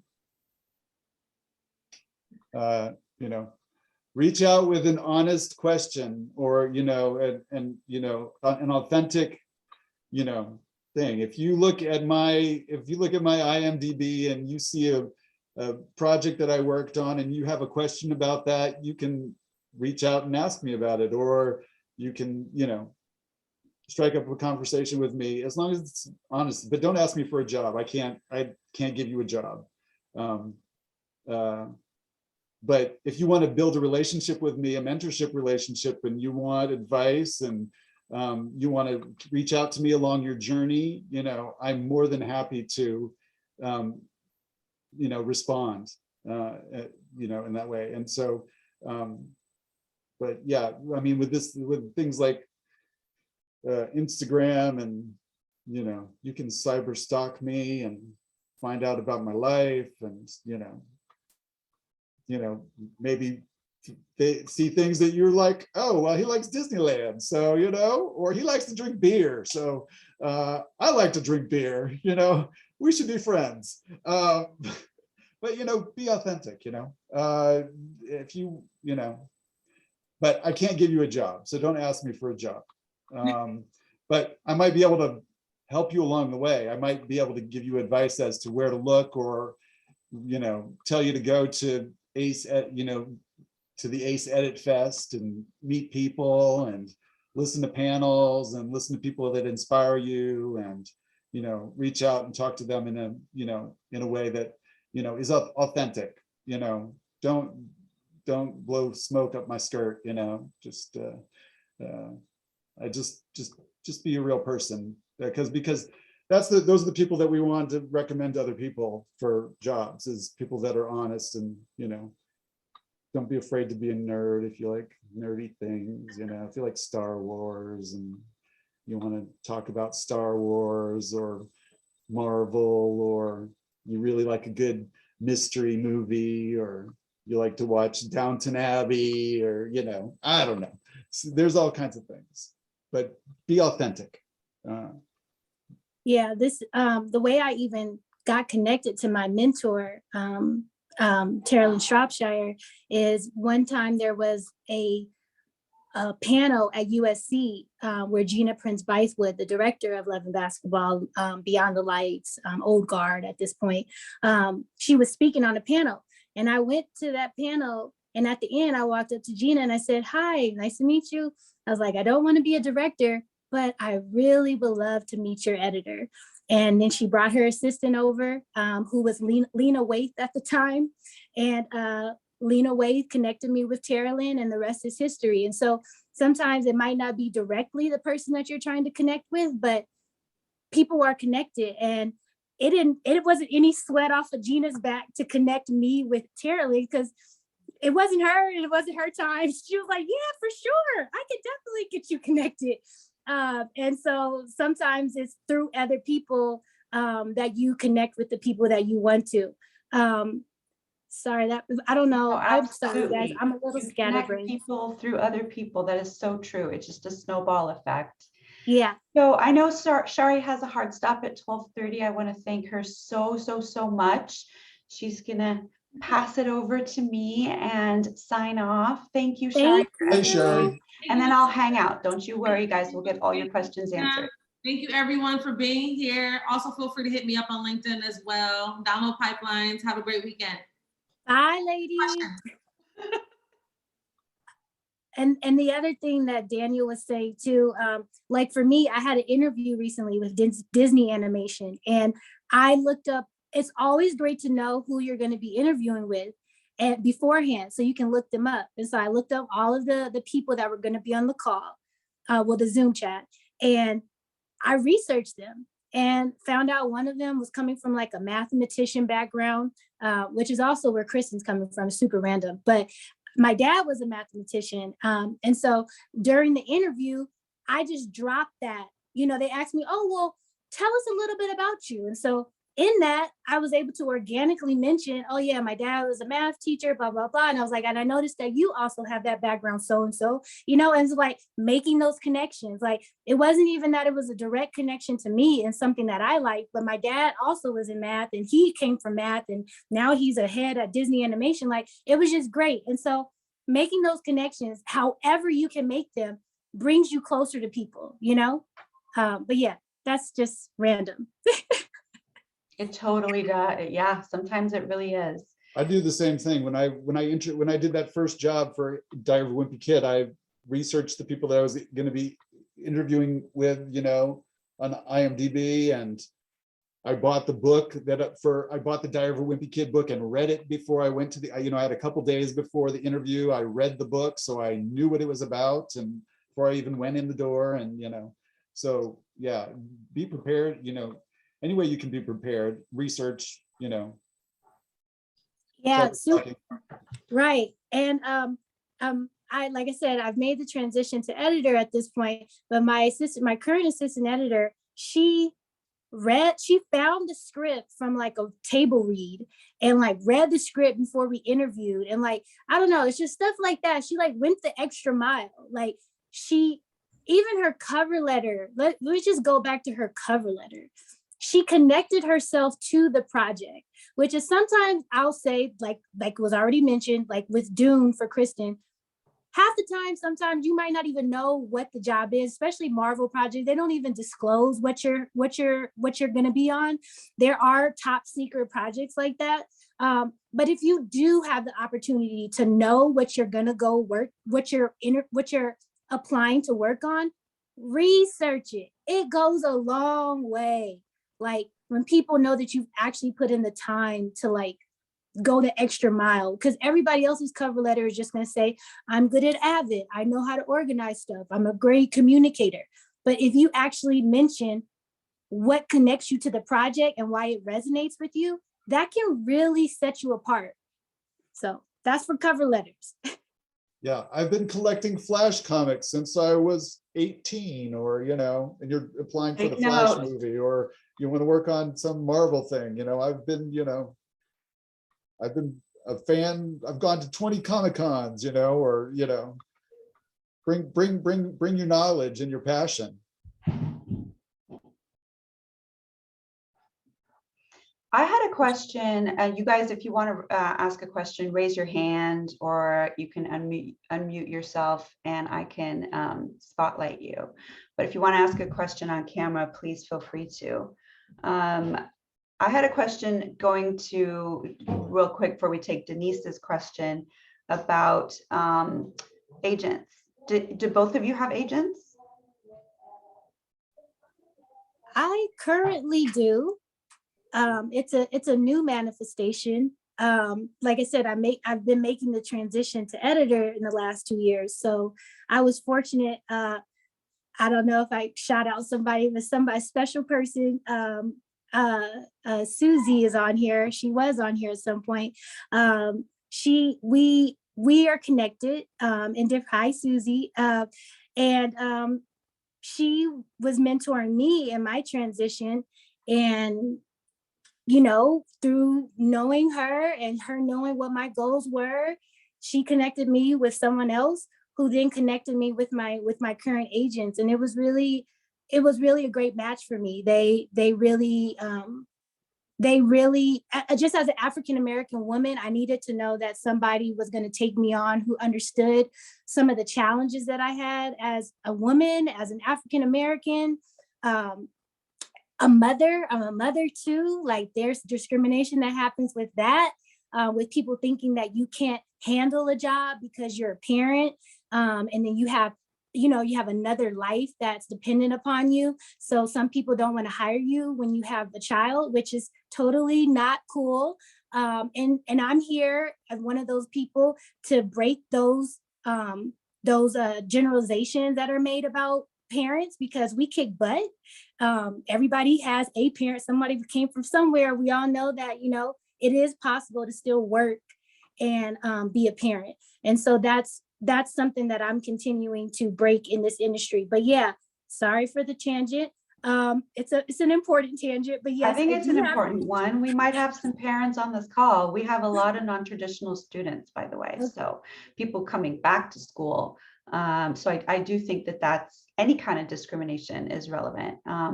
But thanks. So you have an agent, you just muted Aziza. I don't know why. Oh, sorry. Yeah, no, I do have an agent, but they were good for me for all of those things that I listed. Yeah. Woman, African-American, being a parent, a lot of the agents that basically the agent company that represents me, it's not just one agent, which is sometimes not this, it's not every agency is like that. Some of them, you just have one agent that's totally your agent, is directed, handles your stuff. But there's a group of agents that handle my stuff, and some of them are parents. So there's a lot that was good for me with them. But you can't get an agent until you have, a body of work. Is that correct? Like they won't take on somebody just starting out. Is that true? False? Maybe? Yes, no, maybe? I would say typically that's the case. I think my journey is a little different. Given that, like I said, I'm an African-American, I'm a woman, like there's different challenges. Like there's some white male counterparts that out the gate, they have the resources and the support network, and more chances are taken on them. So it really just depends on your story.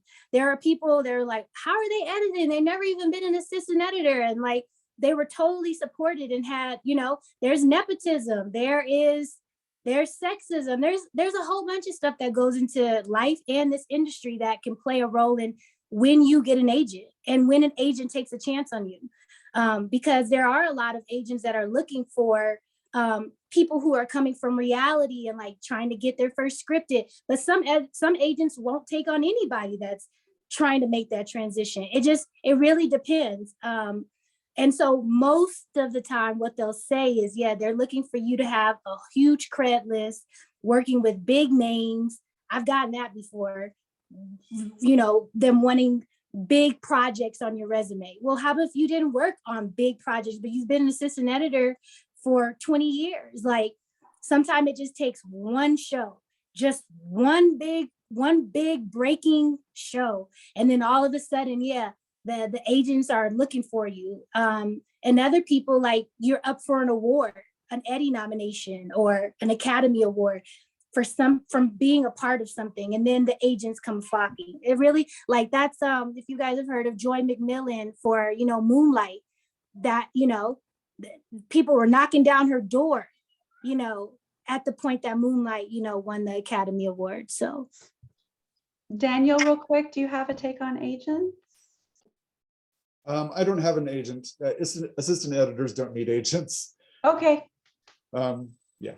Got it. Unless you're getting offered a certain amount of work that you have to navigate, then not relevant to this discussion. You don't really need an agent, because the agent's going to take 10% of your income. So there you go.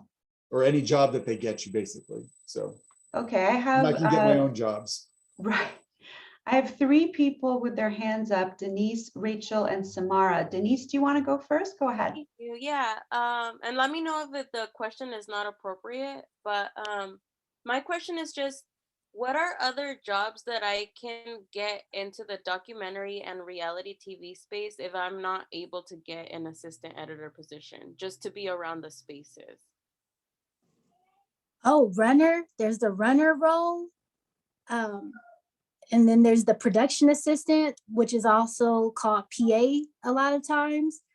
There's coordinator positions where you can get into the space. Receptionist. I know, like for the reality place, that the docu-reality production company I was at, it's called Go Go Lucky. They might still be around. And they had a receptionist, they have a runner, they have a PA, they have coordinators.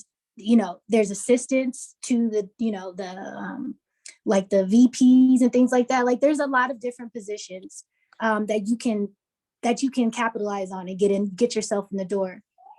Thank you. And just to follow up with what you were saying about the cred list, is that all things I would need in order to become an editor?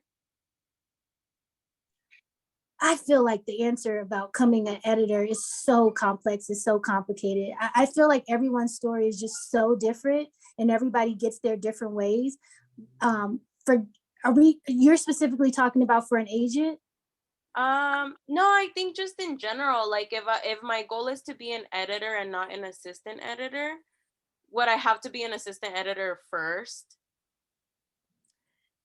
Everybody's story is different. So like, for instance, if you were to go into reality, it's very possible that you can start off as a junior editor, as like they call them, yeah, they're like, and sometimes they're predators, which is like a producer editor.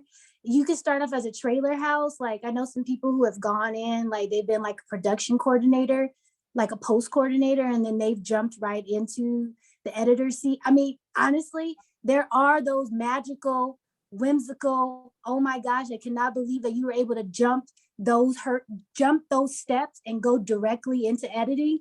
So I'm not going to sit here and tell you that it's not possible. But some of the trajectories normally in the union space is that you do pay some dues in the assistant editor role. However, I know from Kristin that the editor that she worked with on the Muhammad Ali documentary that went on to win an Eddie, might even won some other awards. I don't think that editor ever had been an assistant editor ever. So like I'm saying, I do know of those, do people call them unicorns? I don't know. It could be a unicorn. It might be less rare. It's less common for you to jump directly into the editor space when you are coming, when it's union and when it's a bigger show, unless maybe your dad or your cousin is the producer and is like, I want them in the seat. I'm paying the money so they can be the editor. I don't know. It just depends. Or how about you wrote and directed this? Like the director I'm working with right now, she's a first-time director, but she had the power when she got the studio contract to make some of these big choices on putting certain people in the seats. So do you see what I'm saying? Like there's many routes to it and it is possible, but you don't have a sure answer of how I'd be able to get to that in a sense. I'm saying that if you're really trying to jump and not do the assistant editor role, there are some routes, but I'm saying that spending some time as an assistant editor is not a bad idea. I mean, that I have noticed that a lot of people that do not do the assistant editor role, sometimes they don't even understand what their assistant editor does. And there's so much you learn being an assistant editor first. So I'm not saying that it's not possible, and there are different routes. I do know there's routes of just going straight to editor, but there are a lot of benefits to starting off as an assistant and working your way and getting comfortable with being in the editor seat. And it might be less traditional. Daniel, maybe you want to touch on this one as well a little bit, just to. Well, I mean, a lot of when you're in school learning how to edit, that feels like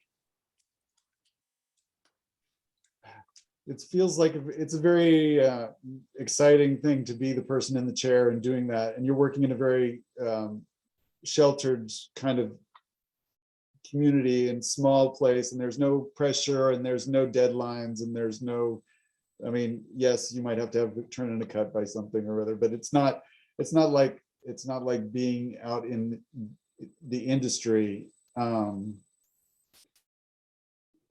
your question, can I just jump in? Can I just be an editor? You know, yes, you can. You can work on, you know, projects with your friends or somebody you went to school with, and they want you to be the editor. And as long as it's a small independent project, you might be able to be the editor, but you won't get paid. You won't get paid very much. You won't be able to feed yourself or clothe yourself.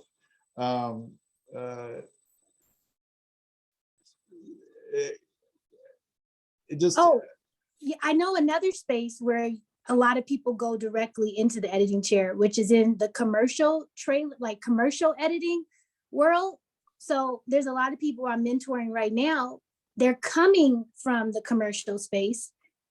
And so, you know, they edit like 30-second spots, you know, teasers, you know, maybe brief, like I forgot what they're called, but they might be like 2-minute pieces, or people are editing for the web, like for series that, or like, what is it? It's called the ad space. And like, oh, it's called what is it called? It's called corporate. People coming from corporate editorial, you typically can jump right into the editor seat. And now when you're coming over into the narrative scripted world, you still will probably be asked sometimes to take a step down, as they call it, which I don't necessarily agree with. It could be a sideways step.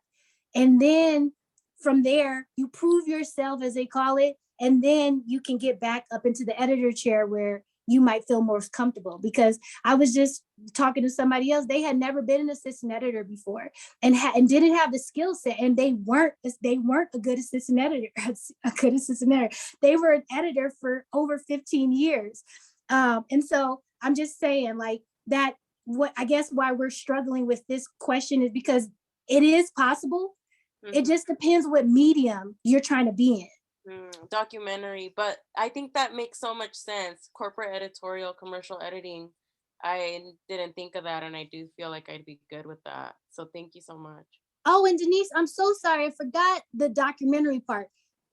Man, the documentary part, kudos to everybody in the documentary space.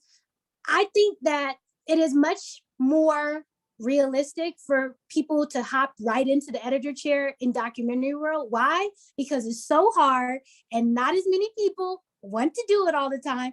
And when a good documentary is brewing and somebody is looking for somebody, they might be willing to take on somebody without them having been an assistant editor before. So to answer your question, if it's documentary, I think it's very possible that you could probably land yourself something in the editor chair.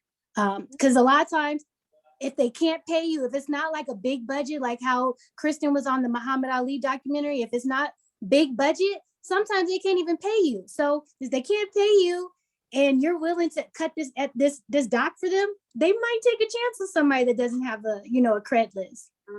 Thank you so much. Yeah. All right, we have 3 more questions, and then I'm gonna have to jump pretty soon, unless we have a volunteer to co-host. Let's see, we've got Rachel is next. Hi. So like my question is kind of personal-ish, but I don't know, maybe someone else has this issue. So like I'm deaf in one ear, and I know that like in the film industry I can't do certain jobs like sound, obviously, because like I can't hear in one ear. But like would that affect anything if I were to become, like, is it possible to become an assistant editor if I'm like deaf in one ear? yes, for sure. Yeah.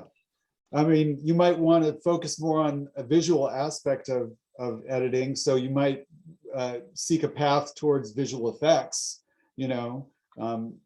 editing, because that's very, oriented more towards what is happening on the screen and picture-wise and the details there. So yes, you could certainly do that.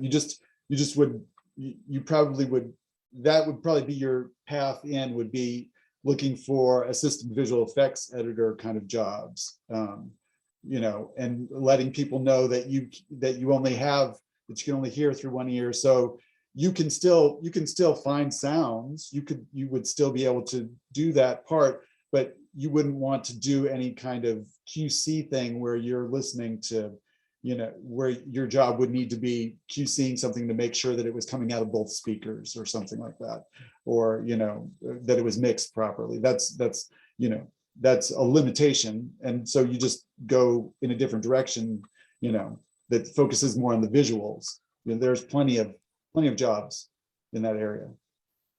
And even in the sound department, there's dialogue editors, and you could kick butt, focusing on dialogue. It's perfecting and molding and finessing the dialogue, and it doesn't have to be all over the place with like sound effects and stuff. So definitely, like, don't rule out sound. I mean, it's just your team would need to know, here are my limitations. I only hear out of one ear, and they, people can work with that. So yeah, definitely don't rule out dialogue editing. That's an option as well. Thank you. Wait, so like, do you think it would affect, like, I know sometimes for certain jobs, if you put like, you have a disability, but sometimes it doesn't let you say what disability, and then they just don't like give you a chance. So do you think that that's something that could possibly affect like getting a job? But you hear out of one ear, and we're having this conversation right now. Like, you're capable, like, of being just fine. Like I mean, I do have my both of my ears that I can hear out of, but at the same time, you still can hear out of one ear. So yeah, I think you're fine. Like you could still work in editorial. Yeah, you can apply for whatever job you want to. I mean, you might be one of those. I might hear later, years from now, that you're a sound mixer. I don't see the limitation here. You can hear, so you can. Yeah. I mean, I don't even know when I'm hearing out of both ears. You might only hear out of one ear sometimes for certain things. Somebody might be closer to you on this side of the room. I mean, if you're working out of headphones, it's like a lot of times I'll take off one headphone off of one ear anyway, so I can hear other people. Maybe that's not something that you'll be able to do, but I don't see the limitation in you doing your job. Yeah. Thank you both. I feel better now. Yeah, go for it. I don't think you need to tell them either until, like, I guess if it becomes an issue, if you notice that it's becoming an issue. If you have to QC something that's sound related, then, you might want to let them know. Yeah. Okay. Thank you.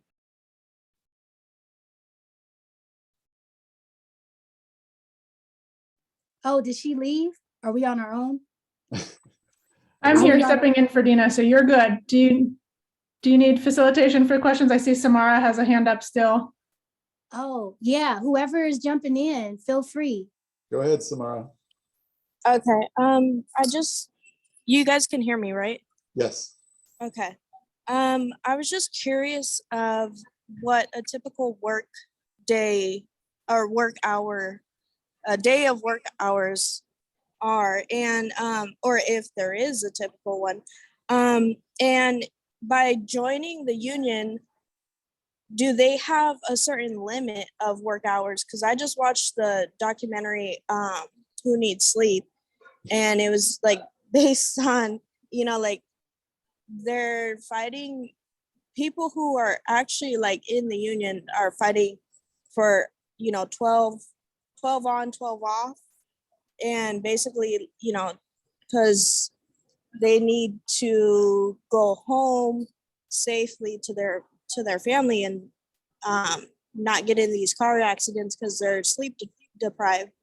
So I'm just wondering, that's one of my questions. And then second question is, like, I know I could probably do these long hours in my 20s, but like if we're going into my 40s and stuff like that, or like just wanting to have a family in the future, how much reasonable time do you have to spend with family?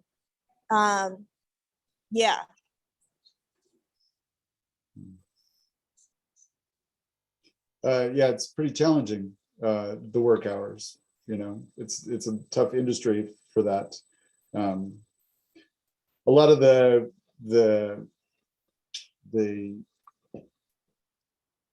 negotiations and that were recently, you know, about the 12 on, 12 off. A lot of that has to do with production also. And editorial is a little bit different. But generally, if you're working on a feature, you're working a 12-hour, you're at work for 12 hours. You're getting paid for 11 hours and you're working, you're there for 12. So to start with. And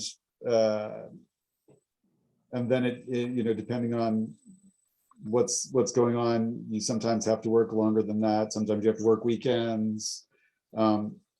It definitely is something to consider when getting into the industry, you know, and choose what jobs you choose to take. You know, there's different expectations for different things, and you also have to be really straightforward about it when you're, you know, when you're deciding to take the job. You know, don't let anybody tell you that it's not going to be long hours, because it is. And yes, there's a lot of Zach Arnold is a guy that does optimize yourself kind of thing. He's an editor who works on Cobra Kai, and he's got, you know, sort of a blog where he's talking about, you know, how we need to take care of our health, working these long hours and sitting in front of a computer. And so we all have to take responsibility for that kind of environment. And it's challenging. It's definitely challenging. I don't know. Yeah.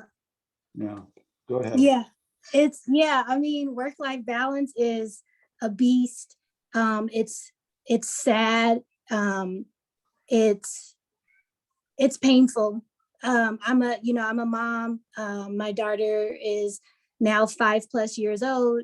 And before she was born, I was all about like working the long hours, like doing whatever it takes, like to get the job done, like, and when she was born, that just all really changed for me. And my priorities really did shift.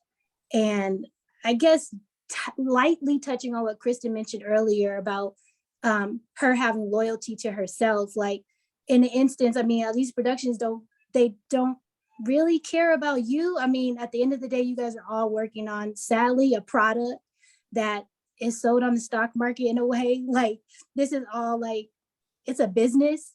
And so you do really have to take care of yourself and be very mindful about what are some of the things that are important to you, what type of work-life balance is crucial to you. What I will say is what I've been super geeked about, meeting a lot of the younger generations that are coming up. You guys do believe in work-life balance a lot more than the older generations. I would say like the baby boomers, like where my mom is coming from. Like, I think that the people that have come before Daniel and I have been really about their job and like this art and like putting everything into it, and like, forget that I have a family, like I have an au pair that's raising my kids and the nannies, and everything will be taken care of, and I'm just going to focus on this job. But at the end of the day, a lot of the people that I've talked to who have had other people raising their kids while they work in this industry, their kids resent them. And, you know, and I'm like, man, Dad, when I found that, I was like, well, I want my kids to know who I am. So my goal the last 5+ years has been figuring out a way that I can work in this industry, but still be a mom and have a family and be committed to that as well. And so the cool thing about if you're not working staff and you're working like Daniel and I are, is that you can pick and choose. Sorry, my alarm is going off.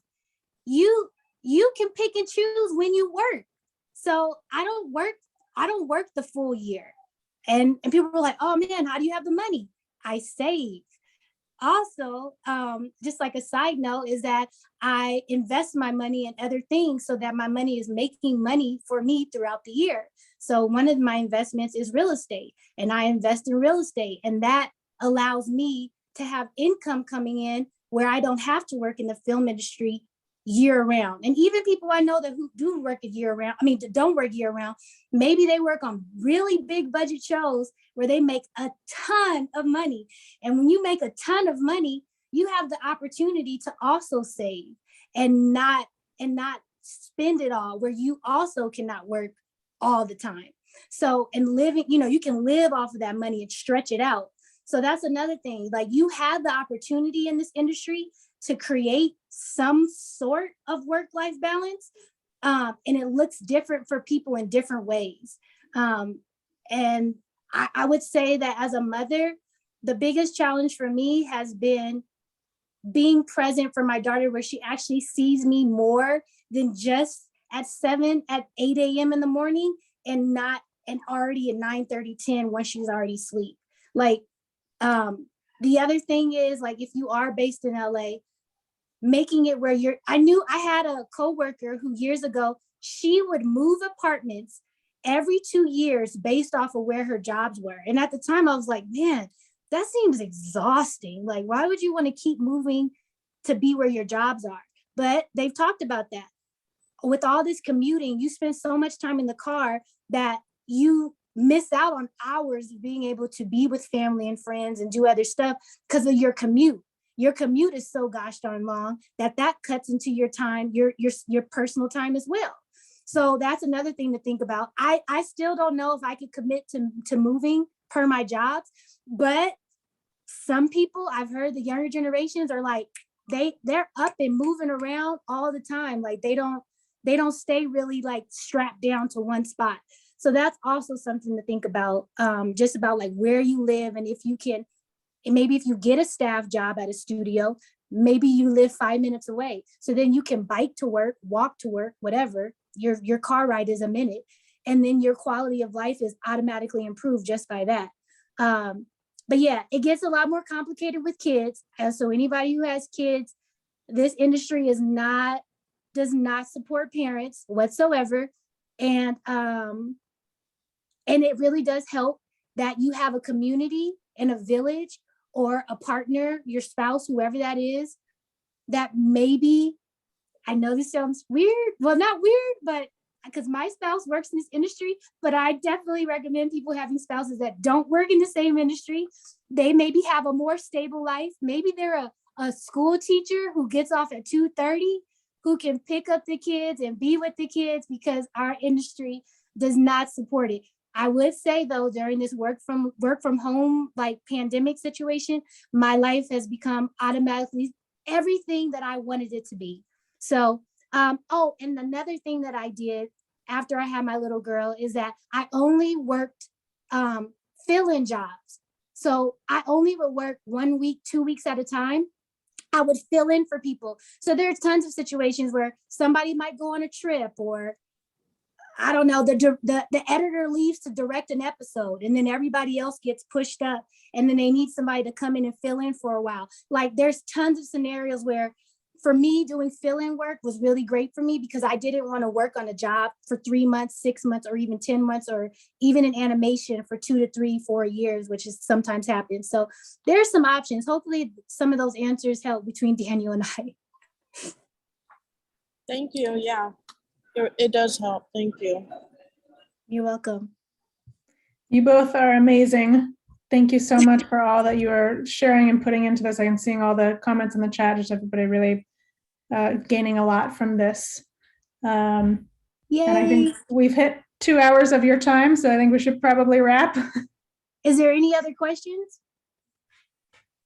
I did have one in the chat that was asking if you always knew that you wanted to be in the editing field, or if that was something that came later, and how you figured that out.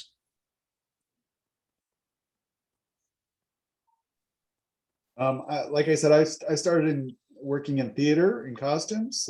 So my original degree was in theater from William and Mary and on the East Coast, and I worked in a bunch of places, and eventually it felt non-creative anymore, and so that was why I decided to go back to school and do something that inspired me. And I always liked photography, and I was always good with computers, and so it seemed like a good fit, and it was. Awesome. Yeah, I went to college to focus on cinematography, and I had been editing in high school. I guess for my yearbook, it had always been a print. And then for the senior year, there was this new program that came in called Film Ed, and they were doing DVD yearbooks. And so I helped get that program started at our school. And that was when I was introduced to editing like an actual non-linear system. And so before that, I had been doing like VHS, like tape cassette type of editing between decks. That was like the old like age of like home editing. My sister was one of my sisters was older than me. She was all into like music videos, and so we would record the music videos on the VHS tapes and then re-record over them. So yeah, anyway, that was my introduction to editing, but I didn't really know that that was what it was called. And so when I think it was my senior year in college, and like I was taking like a 400 level cinematography class, and I was just like, good grief, I'm setting up this shot for 2 hours. I was like, this is not what I want to do. I realized that I was more of a guerrilla style cinematographer. I love documentary cinematography where I can be out in the field and catch stuff organically, but I did not enjoy setting up a shot for 2 hours with the light meter. So by my senior year, I fell out of my love of cinematography in that way. And I came home.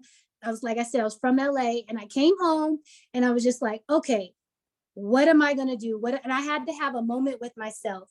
And then I was like, oh, snap. I was like, I'm an editor. I've been spending most of my time in college in the editing lab, hours. They knew my name in there. Like that was my second home. And I was like, okay, my mom just bought me a new computer too with editing software. I was like, I have all the tools that I need. Now I just need to find somebody to give me an opportunity. And that was kind of how I got, it wasn't in college. I wasn't focused on in college, but right after I was like, okay, this is something that I really enjoy doing. And that's how I got into it. Beautiful. Looks like we may have one more question from Kelly. Okay, cool. Yeah, you want to ask your question? Oh, hand went down. Okay. Okay. All right. Well, thank you both so much. This is amazing. We will have this on demand for folks to go back and watch if they have other questions and want to repeat anything. Oh, yay. Yeah. So we'll direct other folks who missed out today as well there. But Kelly, I see you in the chat. If you want to type your question real quick, we can. Good. Let's see, any great schools that you can recommend? I'm assuming that's for editing.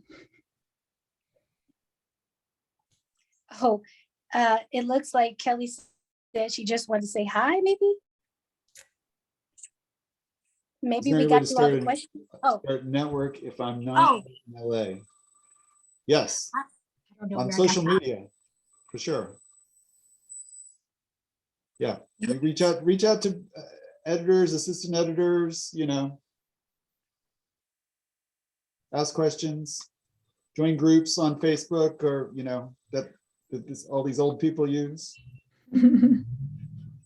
Yeah, I agree. During this pandemic, I have taken on a lot of mentees that are not even in LA. So one was in, I think, the Carolinas.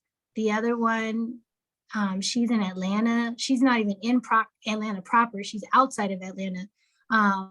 So yeah, like and one was coming from Austin, Texas. So, and I don't really think like I said, that's why it was kind of a complex answer earlier when Daniel and I were kind of like going back and forth about having to be in LA. I mean, there's stuff happening all over the place, but networking can definitely, if you can follow up and build relationships on the internet, it's available.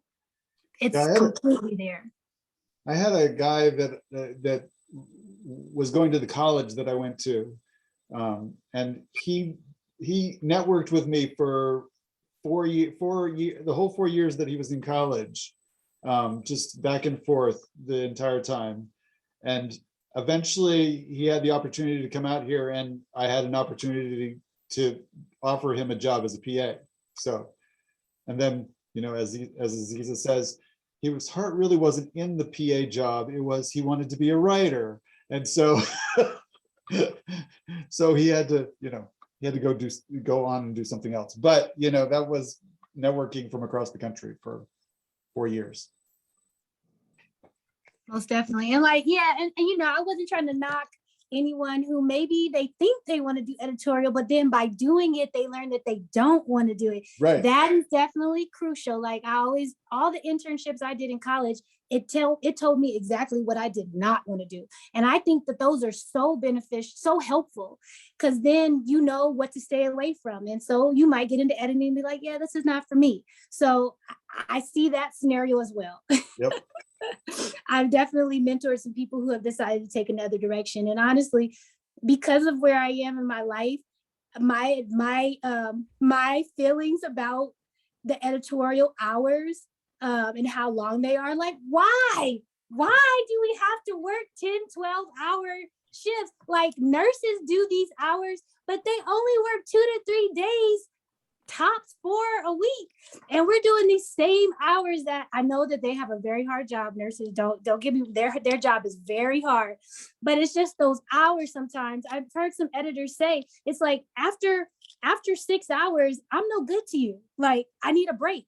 Like there are some effect how effective we can be as workers after a certain hour. There's, you know, some people really just like they're not concentrating anymore. They're not as effective as they used to be. So if you ever talk to me, if you ever see me somewhere else, you'll know that I'm an advocate for our hours not being what they are, and we're in fighting for work-life balance, because this industry really just does their hours are crazy and there's no reason for it. We can do an 8-hour day and come back tomorrow, but they just, no, you're going to be here for 10, 12 hours. I'm paying you for that. No, you got to be here. Yeah. And so just so the people that are here is 35, you guys can take it and spread it. It's just like somebody said it in the chat earlier, like setting boundaries. Like, yeah, like now when I wasn't brave enough, or I had so much passion when I was first starting that every email, every text or phone call that came in, whatever time of day it was, I'll take it. But now after I'm done, I don't answer any emails. I don't answer any text messages. It can wait till tomorrow. That's the way I look at it. I've set some boundaries for myself, and I think that's very important. So for the people who are left, share it with the other people. Boundaries are so important. And once you're brave enough to have them, people will meet you where your boundaries are. They'll be like, oh, Aziza, oh, it's 8:30. Aziza's, you know, she's signed off for the day. She's with her family now. Mm-hmm. So if we really need her, I guess we're going to have to call her. And even then, you know, I was meeting with another group the other day, and they put their phone on do not disturb once they're done with work. So, so everybody will have different comfort levels for their projects, but it's important because people will rise to what you set up for yourself. If you make yourself available 24/7, then people are going to always be reaching out to you 24/7, expecting for you to answer. Yep. So there's that. Set boundaries. Yeah. Do not disturb between 10 p.m. and 5 a.m. I am asleep. For sure. For sure.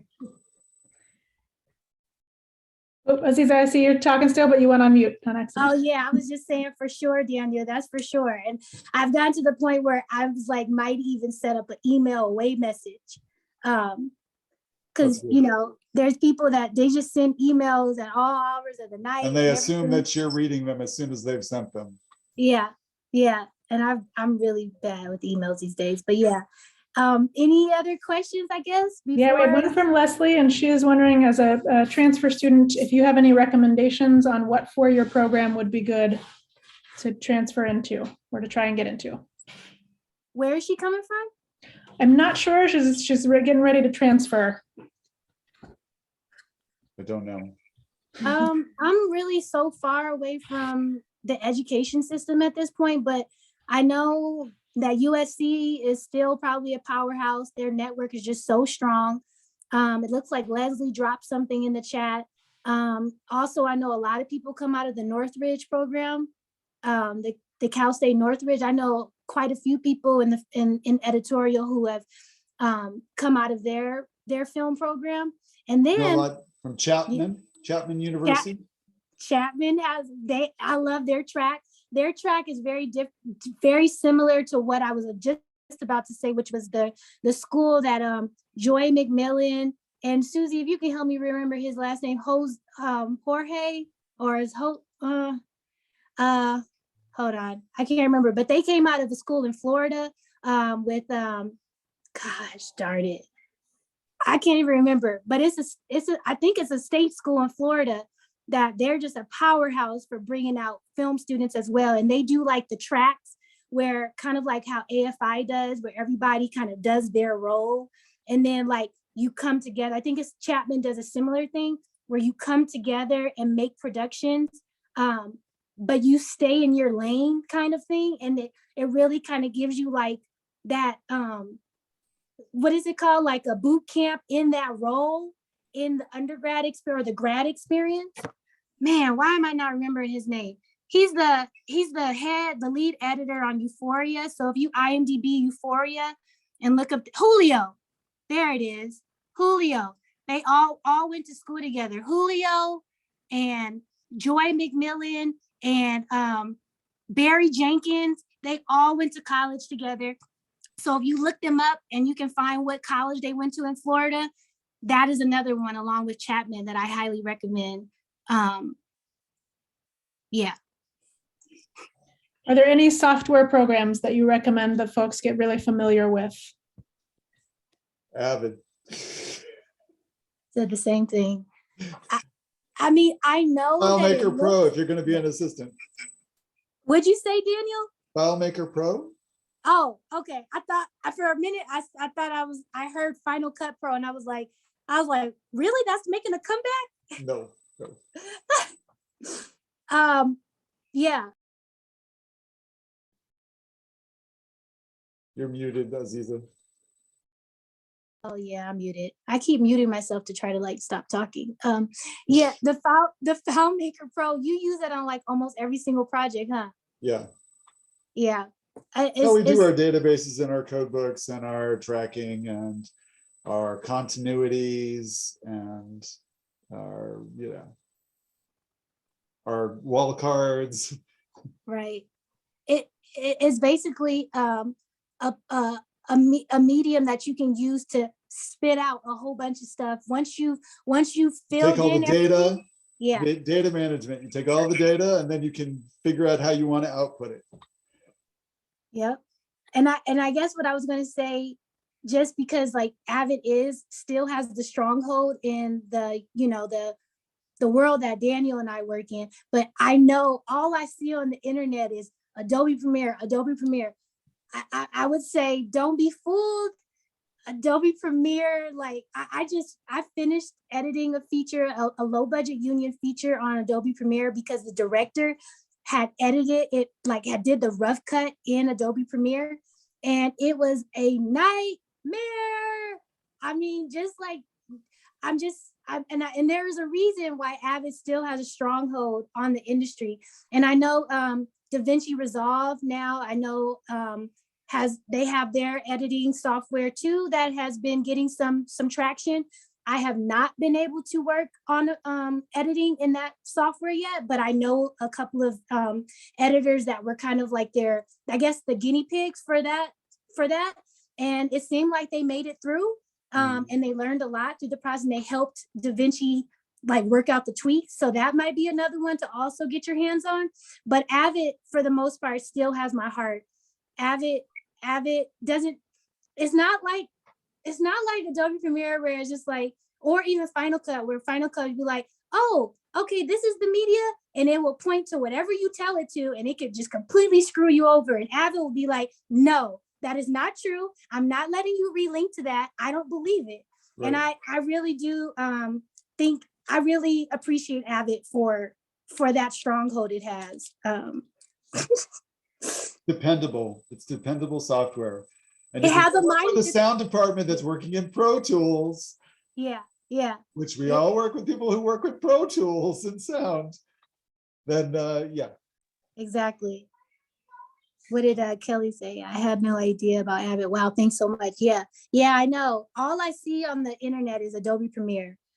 And then, I see sprinkles of Final Cut X sometimes, but Adobe Premiere has such a huge marketing presence. But Avid is definitely the software that Daniel and I can stand behind for sure. Yes, for sure. We've done it on many projects. Awesome. We're getting a lot of folks interested in being able to connect with you both, if possible, via LinkedIn or some other way, if you have that available and want to pop that in the chat for them. I don't have anywhere to me through any. I don't have my LinkedIn link, but if you do reach out to me on LinkedIn, I will eventually get to it.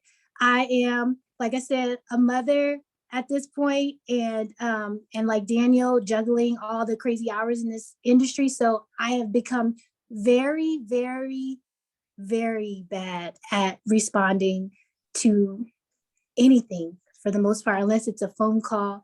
And I try to keep my phone private until I get to know you. So definitely send me whatever medium that you do find me on. Feel free to reach out, and we'll take it from there.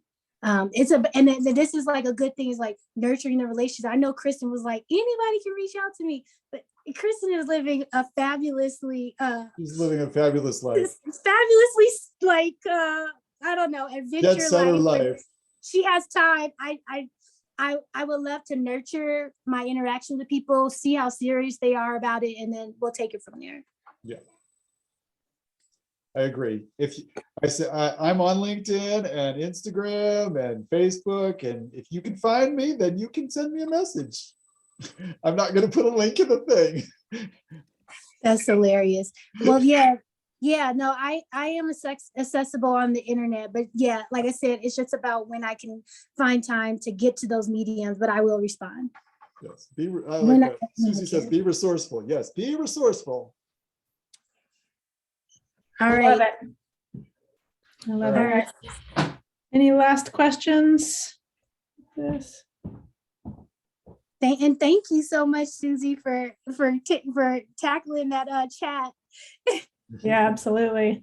Thank you. I know I was trying to keep up with it, and then but yeah, no, this has been awesome. I'm so glad we were able to do this part 2. Yeah. Because it was definitely, I was like, oh, there's just so much more. I mean, Daniel, do you feel like you've shared everything that you wanted to share? Yeah, I mean, yeah, in this venue for sure.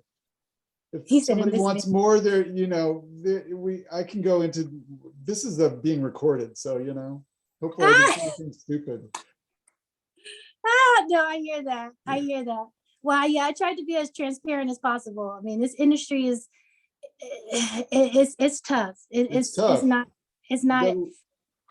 People think it's glamorous because you're working in the film TV industry, but that's just so far from what it can be sometimes. That's why, like, when you connect with a really healthy team, that's why I have stuck with some of the same teams, because I wanted to be in healthy, non-toxic environments. But there is a lot of toxicity out there, and you gotta protect yourself from that, Mm-hmm. So yeah. When there's a lot of money involved, you get to see a lot of different stuff come out of people. Right. And there's definitely a lot of money involved in the film industry. It's all really important things to note. Thank you both so much. I think this is a great opportunity to wrap it up, and you all know how to do the research to find them. So that's your task moving forward, if that's something that you want. And we will have this on our on-demand page on the CSU Entertainment Alliance website. Aziza, Daniel, thank you so much. Susie, thank you so much. Tracy, if you're still here, thank you. We really deeply appreciate you all, and I'm sure that in the future we will be able to do something more together. And thank you so much for your time. Super, super appreciate it. Thanks, everybody. Enjoy your weekend. Yeah, Thank have a good you. one. Thank you, Haley. Bye. Absolutely. Bye.